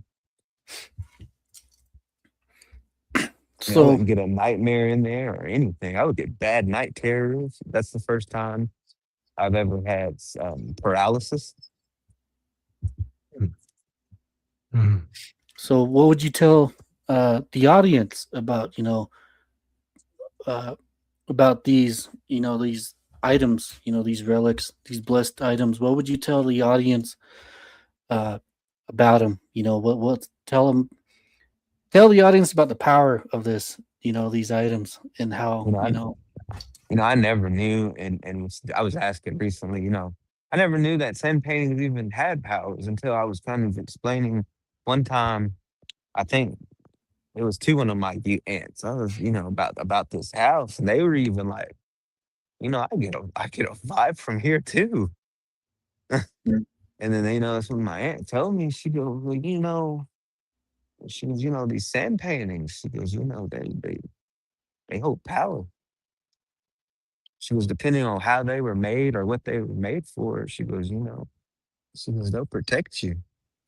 She even told me, like, I still don't know the full meaning, but she would speak on, she said, speak to him. She goes, come here and tell him. She goes, man, there's something in here scaring me. She goes, they'll protect you. And then another one was, there was a picture, and I guess in a willow branch on leather, and it was a picture of a white buffalo. And I guess in somebody's way, that's another one that wards off evil spirits. So she pointed up that too. So she's the one that was pointing at all the stuff in there and was telling me, like you were saying, she didn't go too in depth, but she just goes, hey, these sand paintings. She goes, to my people, and to their people have power. She goes, and I think she referred to like Lakota with that buffalo painting. She goes, that one's supposed to keep bad things away. She goes, the drumstick. She goes, has medicine on it for them to sing and good drum songs, so it'll protect you. She goes, my mom had a eagle feather given to her from her Apache brother that sat in there, and it wasn't in glass, so I'm sure it would protect me. But yeah, it just seemed like nothing was able. And maybe that's why when I seen what I seen of my grandma, she had to stop right there. 'Cause I'm sure if that entity would have walked in there, it would have got sucked up, or whatever was in them sand paintings would have came out and got it, or that buffalo would have came and got it. Yeah, that's what's up, dude. For real. Yeah. My Great. my Cherokee aunt gave me a dream catcher, and it kind of helped too with my room because I would get weird night terrors, and they would be like of like entities, like being haunted in my dream. Can't wake up, so that would be like that paralyzation. A couple times I knew I had to have been awake. So and it just leads me back to wondering, like you were saying, and just to this area, if I was supposed to have got possessed and just didn't. Because I was also like mentally having a hard time, acting out. I just thought I was going through puberty, but then when I'm looking back, oh, that was a little more than puberty. Because like you said, I did. I felt like the whole time we lived in the house, it just felt like there was a dark shadow on me, and it's because it's like my mom was going through this addiction, and I couldn't have her understand. Then she ended up having my brothers too, and me and my grandma was like, okay, that'll slow her down. She's a good, but addiction is just one of them things. And it plagued her for a long time, all the way back. And I got stories of being up there in different locations with her. Like I told the story. Well, I had always kind of noticed this after we moved out of this house. So we moved into another apartment after that house for whatever reason. So we had to move. And she was still battling her thing, and I'm helping raise my brothers. So now it's just us. And this is the first time I noticed that, as you drink a lot, you start to lose friends because y'all butt heads, or somebody drunk all the beer up, or you can't handle it, so they don't want you drinking with them, but you don't understand because you love to drink. So she was going through that one time, and she was drinking alone in her room, and I'm like tired, school, helping my little brothers out. So I'm sitting there, and I know she's the only one in her room, and she's starting to get blacked out. I know she is because she's been consistent. But then she starts talking. I'm like, oh boy, here we go. So she's tripping. And then I start faintly hearing another voice. And I'm like, what? And she starts chuckling. And it would just be a lot of times throughout life after this time when I would know she would be alone drinking. I would hear things talking to her and her responding to it. But, and I would open up the door sometimes because, you'll get creeped out and get strong eventually. And one time I did. opened up the door. She was in there alone. And it's like right when I walked in, it's like she had lifted up and she slapped her leg like somebody was just in there the whole time talking with her. And then, I know somebody's told that story before, but it would be like that. Sometimes you would go in there and be like, hey, who are you talking to? And she would sometimes be blacked out enough to be like, I'm talking to this person and this. It's like, Mom, you're the only one in this room. Yeah, it's that alcohol spirit, man. I'd like to credit Lodge Tales for that. That's a lot of information that he dropped, and I listened to it. And I do remember seeing a TikTok video. I think it was out there in Alaska, or yeah. And in the video, a man, he's arguing with the spirit, and they were saying that the alcohol, came with the spirit, and he was arguing in the kitchen with it, and you could hear the thing talking back, and he's sitting there trying to plead with it too, man. It was disturbing to say the least, man. But I do believe in that. I do hear that, dude. So, oh man, My that grandma that told me Yeah, that one. man. Like even in Gallup to Farmington, we've been around, and we would see a lady. Usually, it's always a lady, and she's screaming the top of her lungs, saying, "Shut up! Get away from me! Leave me alone!" And then we'd be in Gallup, there'd be another lady saying the same thing, screaming at something that no one can see. Leave me alone! Shut up! So it's very sad. People need help out there. I had a Alcohol, friend. spirits. I had a But friend go explain ahead, something like Dal. that one time with people with Mhm. like not drunks, but with addiction, like high. He would be mhm. like, because when you see them acting like that, sometimes he goes, we just write it off. Oh, they're tweaking. Because you never know what they might actually be seeing. He Exactly, goes, man. or why they're so. He goes, have you ever like? He goes, watch this, and he did it. He walked up to one of them. He goes, ma'am, I'm not trying to be rude. He goes, but may I ask, why are you like this? You know what I mean? And she looked up at us and she goes, there's always been something on me. She goes, nobody believes me. She goes, but when I get high, I can deal with it. What? And it just kind of always made me look like you were saying, like you'll see him talking and flailing or even fighting something that is not there. And it just makes you wonder, like, I don't know, or like you said, as natives, I guess we watch a little bit more, but like, have you ever noticed, like, sometimes something did grab them back or something was there with them? It's like if Mhm. you go Yeah. back and play it in your mind, like, yeah, that one swing that they took, if you look, something did grab their shirt and pulled it out. It's just like, And although, especially when someone's going up the stairs and it's like heavy, like when people are going upstairs not drinking or high, it'd be like tick, tick, tick, tick. And then when they come drunk, it's like boom, boom, boom, boom, boom. They're extra heavier. So my I don't know grandma if would you caught also that. say that too. She goes, like, the spirits get on you. So, like you were saying, so like you're holding the Yeah, weight of more than just one person. My grandma was heavy on that. One of yeah, her things that she would do, I never asked her did, every now and then she would bathe in ways that she knew how to bathe. And that's why she would do it. She said, because it felt like something was weighing her down and making her sick.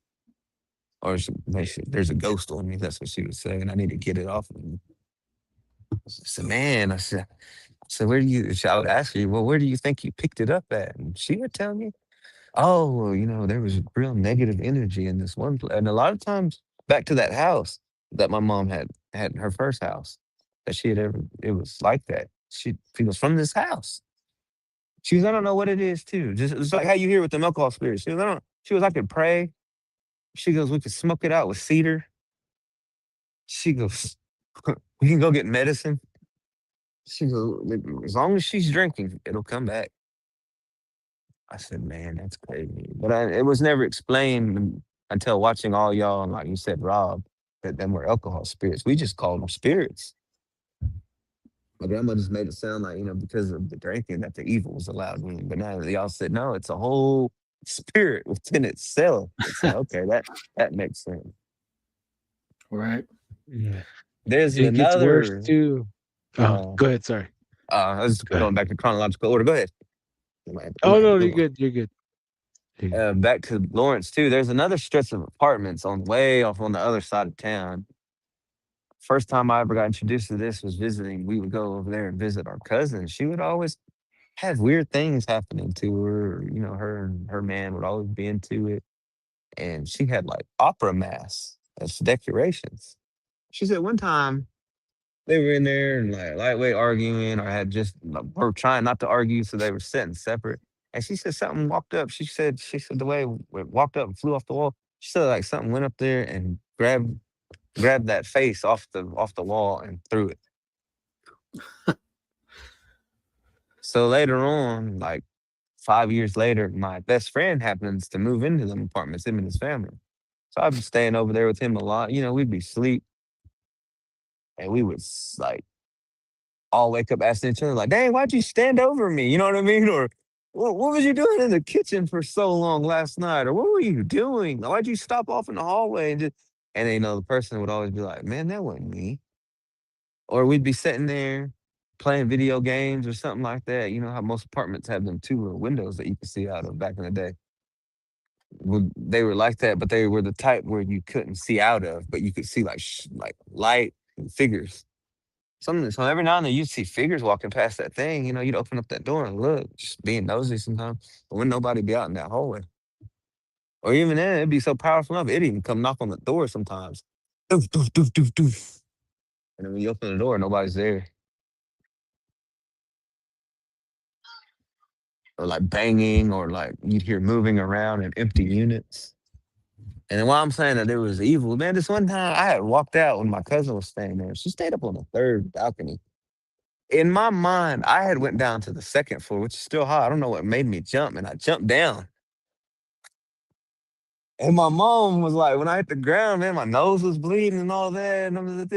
And my mom goes, "Boy, are you crazy as hell?" And I was like, "What?" She goes, "You jumped from the third one."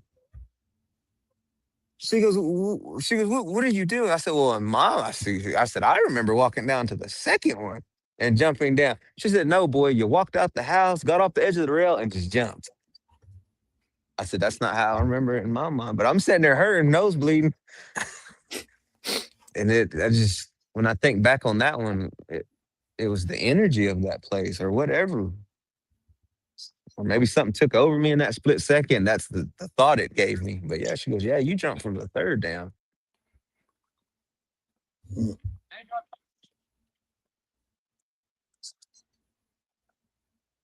then that You brings guys, us to good old. Then that brings us to did good you old guys Haskell. did you guys hear a female voice? I'm Was Yeah. outside in there, the was parking there lot too, though. Oh, okay. So you're not alone. All right. Just checking because earlier when we first started, we were hearing a lot of voices in the background. So just checking. Oh yeah, that one might have been weird because I was in a car at first on that one. Oh no, I mean like when we first started the podcast Uh, earlier, we were hearing some creepy stuff. So it's been a minute. Mm. So I'm like, hey, did you hear that? But anyway, sorry, Kyle. Go ahead. You can continue. Sorry about that. yeah, and then like I said, that brings me to Haskell because, like I said, my mom attended there, my aunt, my uncle, so we were always just in and out of Haskell and around Haskell. So you'd hear stories of the dorms, like you'd hear stories of people going to sleep and then like abruptly being woke up and there being an entity sitting on the edge of their bed. Like a lot of them would describe like an older Indian man, like dressed out still, like the way he should, like or in his buckskins or something. Like, but it'd be like old decrepit face, you know what I mean, or something like that. Or it'd be an older Indian woman sitting on the edge of their bed, or every now and then, because of the ones it would be nuns. You'd hear about them seeing them nuns. Because Haskell used to be one of them dormitories before it became positive. It was a negative dormitory. And the Jeez. efforts and Yeah. effects as we blossomed out and became better, and as we tried, it became the institution that it is now. And my aunt would go on to tell some of her personal stories that, she remembers like being in the athletic dorm and like, being in the shower, being the only one in there, and it just going cutting real, real cold all of a sudden. And her just getting that feeling like, I'm not alone. And then another one was she thought her roommate came back because she kept feeling something like in the room with her. So she was like, "Hey, is that you?" And she goes, "I was still laying there." She goes, "I didn't really want to turn around." She goes, "Is that you?" She said she just kept hearing it. So she goes, maybe she's mad or something. You know what I mean? So she goes, so I wouldn't keep asking that. She goes, I turned around. When I turned around, she goes, there's nobody in my dorm room with me. She goes, but I heard wrestling. Like somebody walked in and was at the other bed. And she said she would hear in empty dorm rooms around her, like furniture being moved around. And she'd ask the RA, like, hey, how come such and such is, moving their stuff around 3 o'clock in the morning? They go, "Hey, man, there ain't nobody in that room up above you." Then I've had uncles and cousins that were staff, and they have some wild stories. My cousin has one that he was in. I believe this one was Pocahontas, which is one of the most ones you always hear stories about. But he said that he seen a kid and they bounced a ball at him. So he was like, "Oh, whatever, it's just one of the students and their kids." So he's like, "All right, I'm play with this kid." So he got that ball. And he said when he went to go bounce that ball back, there wasn't nobody standing at the end of that hallway.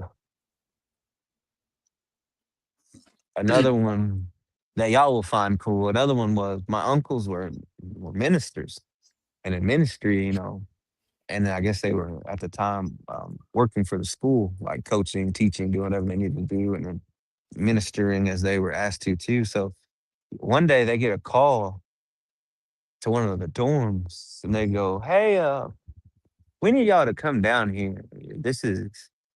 I guess it was even campus security. They called. They was like, "Hey, we need y'all to come down here. This is out of our hands. Like, there's nothing that law can do for this."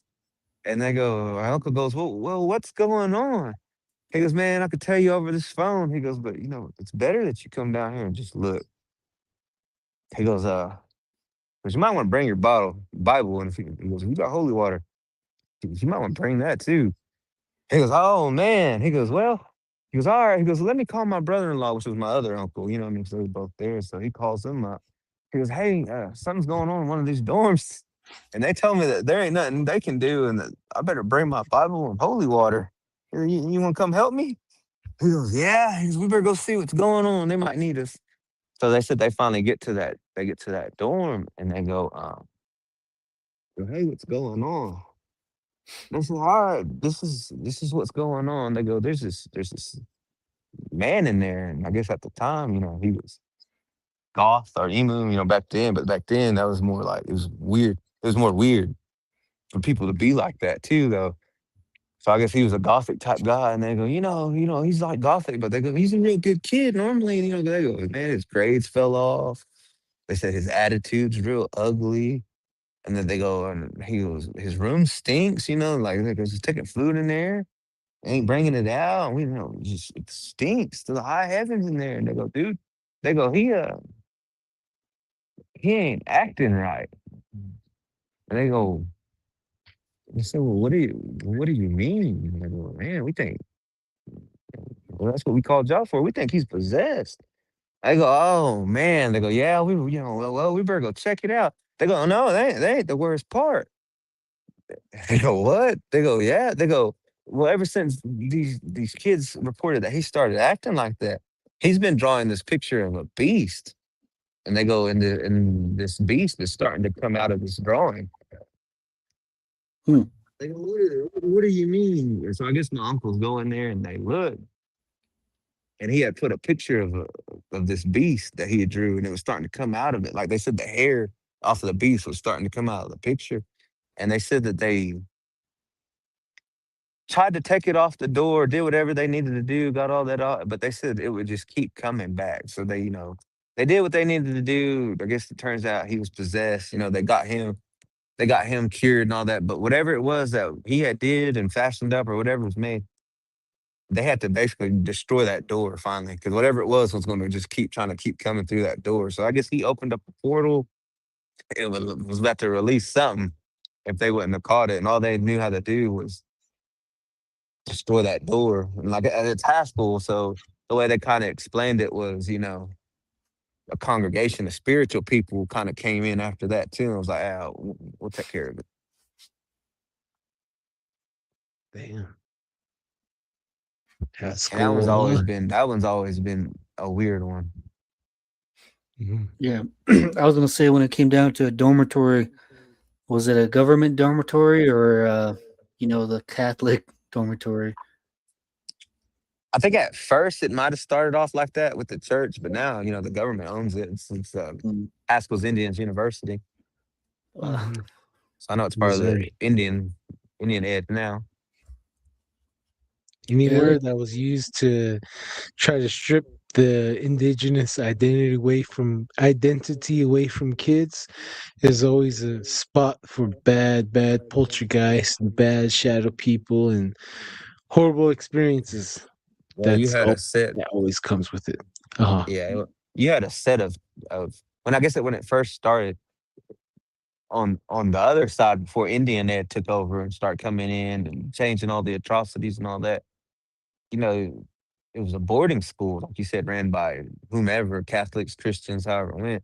But they were talking about how they would mess with the students, getting them, and the graveyard that you see or that everybody hears of that you see, it's of all those children. And basically what it was swept under the rug children, basically, faculty was sleeping with these young Native American women or raping them and then clothes hangering them.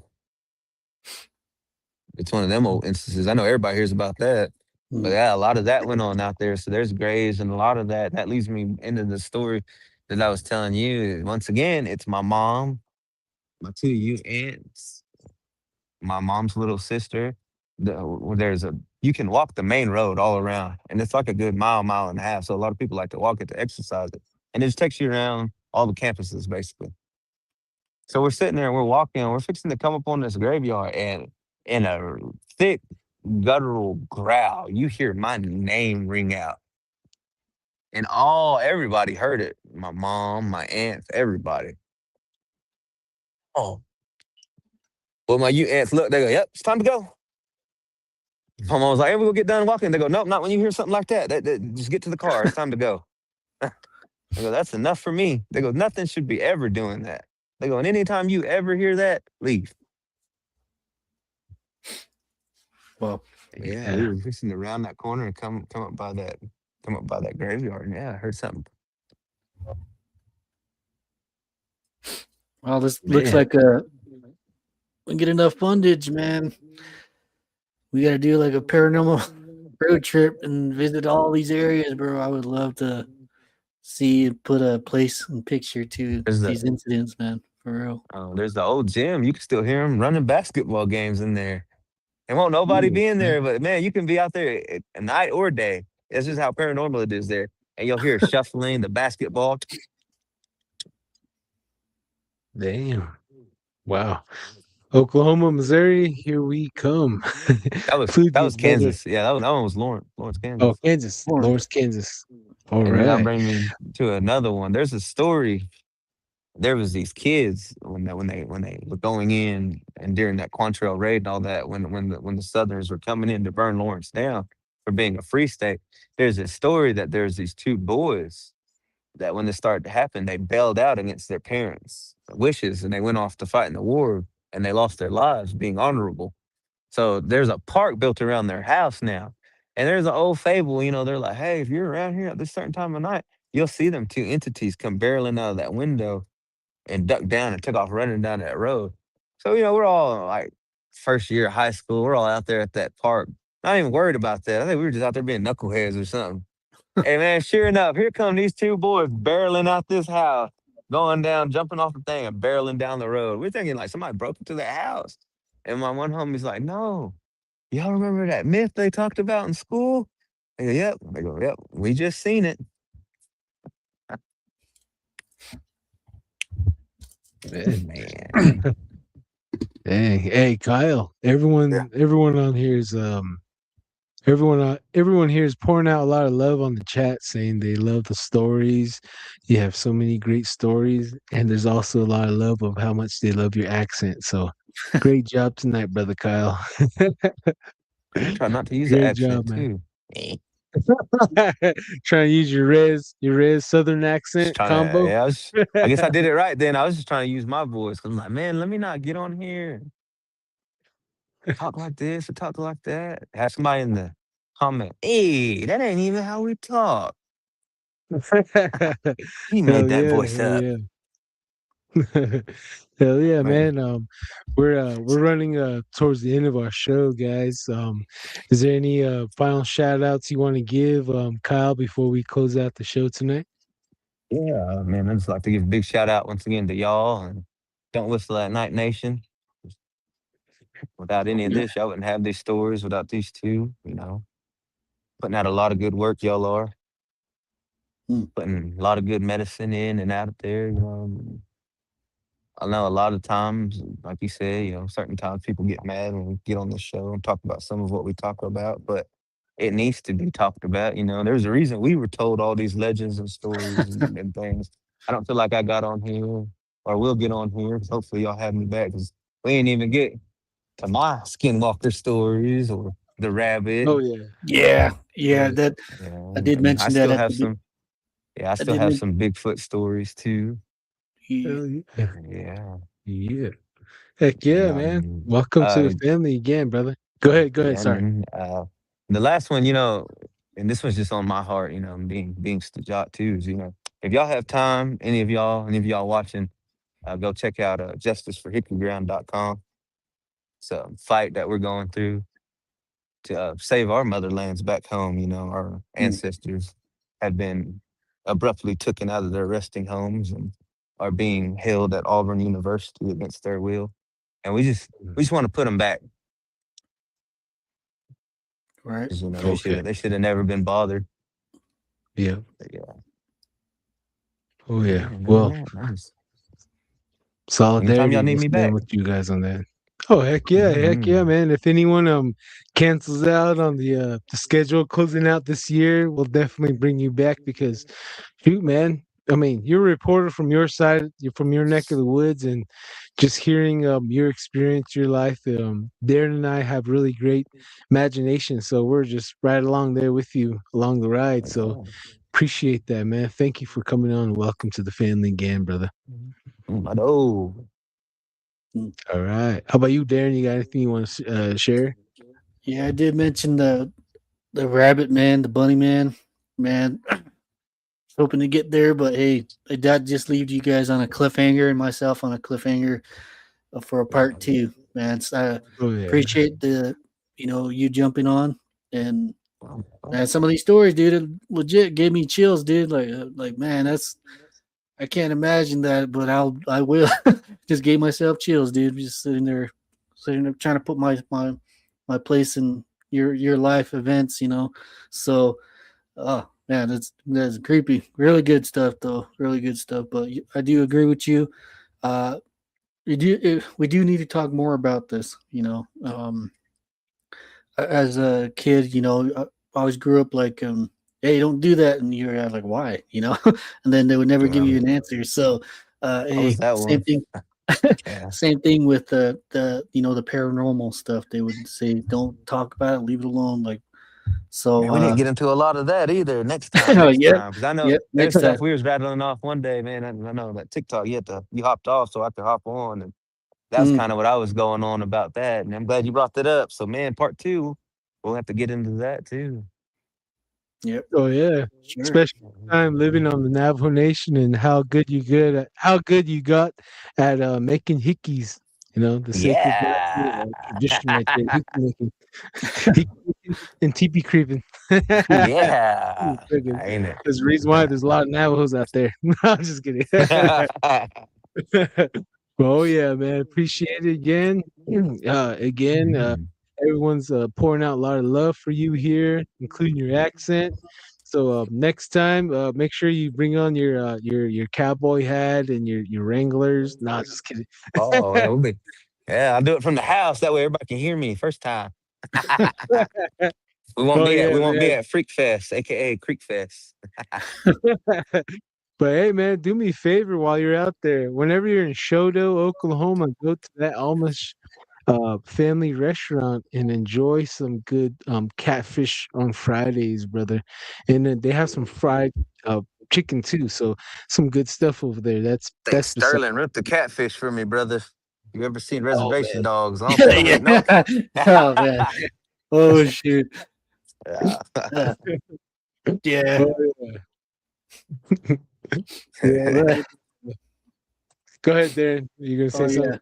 And also, the activity on the chat's going pretty good. Uh, if you have a question, just keep it simple and brief, either for us or the guest. Always like talking and Yeah. intermingling with the chat, Yeah. especially with Alan Gorgon. I don't know if I pronounced that right, but hey, nice to hear Same. someone from Ireland. Guess I guess I'm Kyle Hill on TikTok too. I think straight up Kyle Hill.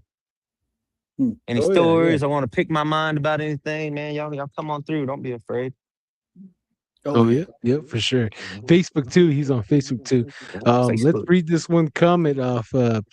Just because it's on your neck of the woods. Michelle F. 1982. I lived in Lawrence in the 1970s, and our house was so haunted. They later tore it down. Was off Highway 55. Wow, I don't that know how looks like close you are to that. Sounds like that's out there in the boonies somewhere. Yeah, you hear a lot of them talk about getting. Man, it's another one. Like I said, that's just another story. Like best thing I could go tell them is do your history and find out what natives were there. And you'll find out like there's some sad truths to it, but it also helps. I think when they get told that, 'cause then you don't go outside and pick up things you shouldn't, or you don't do things you shouldn't do. You know what I mean? Mhm. And then signing off. Don't go pick up shiny nice things, pack of cigarettes, beer bottle, feathers. You never know what somebody did to them. Especially if you're a woman, you never know that ugly man might want you to love him. Eeyah Oh man. yeah. Hey. Yeah, yeah, man, that's for sure. Yeah. No, another question here. I think this is for us here.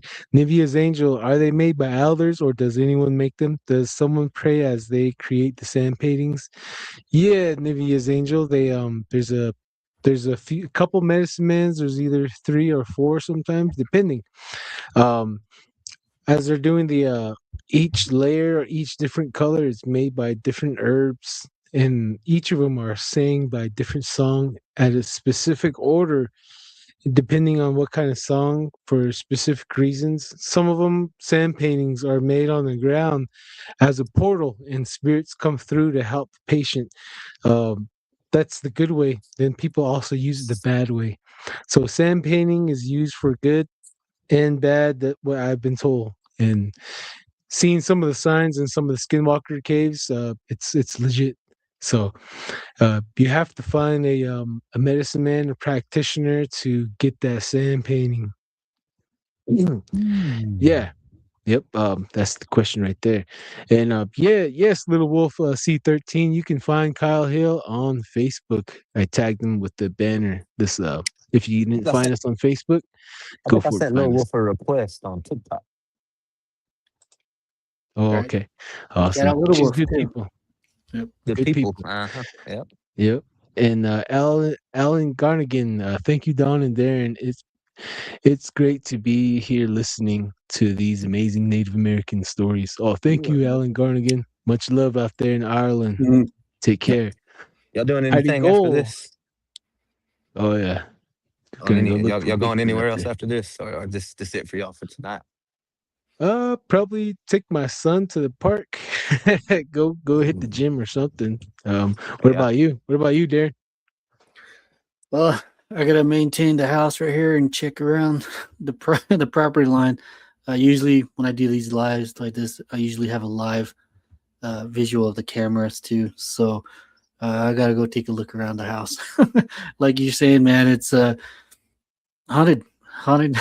I can't stress it enough. We had one of the members come by the house too, and just showed them around, and did her thing, and just got to live with it sometimes. And so that's a pretty fun part sometimes about it. So, And I guess, uh, that's another cliffhanger to leave y'all on. When we big difference when what we talk about. How y'all talk about caves and crystals and big setups that they have to go to. And down here, these evil ones, man, all they have to do is know their prayers and their songs. And they literally go puke up their guts Mm. and then get after you. So our way too, and they're telling you when you're trying to, like how y'all say, you got to go find where they're at. Well, ours, you have to go find that. You have to go find that gut gut pile, the throat pile, huh? pile. Yeah, if you go find that, you can vanquish them, or they can't change back. Yeah. That is Interesting. Yep. We'll have to get into that one too, or anytime y'all on live until y'all get me on. We can get into it. They can Q&A me. Hey man, you're more than welcome to jump on the box whenever we do TikTok live. So listeners out there, look for us on TikTok live, Facebook, on the group on Facebook, Don't Whistle at Night podcast Facebook group. I'm the admin, Don Yazzie. Darren is on there too. Darren Yazzie. You'll find Kyle Hill on there as well. And friend request us there. Same thing with TikTok. Don't Whistle at Night podcast TikTok. You'll find Darren there, and you'll find Kyle Hill there, and you'll find a lot of our great moderators and a lot of people that are on TikTok are here too, like NJ Yucca Fruit. Yeah, just get with us. I'll get you linked in with Kyle if you have any more questions with him. And Sunglass Grandma Cat J, see from TikTok here. The story is great and very interesting, very much indeed. Little Wolf C13 Q&A, yes. Oh yeah. MJ Yuckerfruit, what's the guest's TikTok? Kyle, can you let everyone know what's your handle on TikTok? I believe it's just Kyle Hill, or Kyle. It might be Kyle W Hill. Yeah, Kyle W Hill. Let's go, Kyle W Hill. Yeah. If not, I'll tag him again somehow, some way after the show's over. Especially when this video is done, I'm gonna make some video shorts. I have time, so I'm gonna flood the social media with your shorts. So if you guys want a friend request him on TikTok, Facebook, he'll be tagged on there as well. Is there any final you want to give any final shout outs, you guys, before we close the show? Oh man, just one more time, just shout out to all y'all natives out here doing podcasts like this, keeping the community alive. Y'all are doing good medicine in good ways, and I just want to be. I know I ain't the first one to tell y'all that, but I just want y'all to tell y'all that. And man, I gotta get a hold of some of them stickers, man. Yeah, we got him coming, dude. We got All him. right, I got one. yeah. I gotta We let Talking got about one this for one you. right here. Yeah, that one, and I like the other one that you made in the tactical colors. Oh, the We'll get fluorescent that. one. Oh yeah. We'll have them. We'll have a lot of them out pretty soon, and hats, shirts very soon down the way. So keep I'm an gonna be eye dripped out. out. I'm gonna be dripped out next Oh podcast. yeah. Yeah. For real, man. Everyone out there, keep an eye out, and yeah, check it out. We even got Darren and I got cards too, so it's right here. So we're gonna be flashy. We're gonna be in Albuquerque at the magazine release next week, so Oh, we'll be handing these nice. babies out and probably trying to sell some stickers in Albuquerque. I don't know if you can make it to Albuquerque, Kyle. No, just kidding. But other than that, though, you guys take it easy out there. Little Wolf, you will get the sticker. Yes, Heidi Gold, hashtag UPRN. Definitely Heidi Gold. She's always there. Ever since day one we started, Heidi's been there. Okay, closing the show out right now, guys. Thank you for tuning into Don't Whistle at Night. We have been broadcasting live here on the United Public Radio Network, 107.7 FM in New Orleans. I am Don Yazzie. Right here's Darren Yazzie. Kyle Hill down here below us. From Boomer us sooner. here at UPRN and everyone out there listening, thank you. Be safe out there. Don't whistle at night. Only I can. I'm just playing. But everyone out there, we don't say goodbyes. We don't say bye at all. We say hagone. Once farewell until next time. We see you guys. Yep. This is no See goodbyes. you Next next week. week. All right. Good job, guys.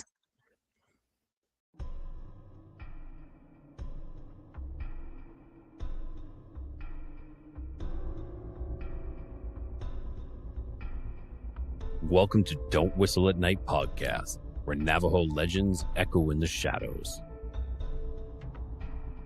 Darren and Dawn will guide you through the sacred fire of native storytelling, where the old stories breathe, the unknown walks among us, and voices, long hidden, rise to be heard. And remember, don't whistle at night.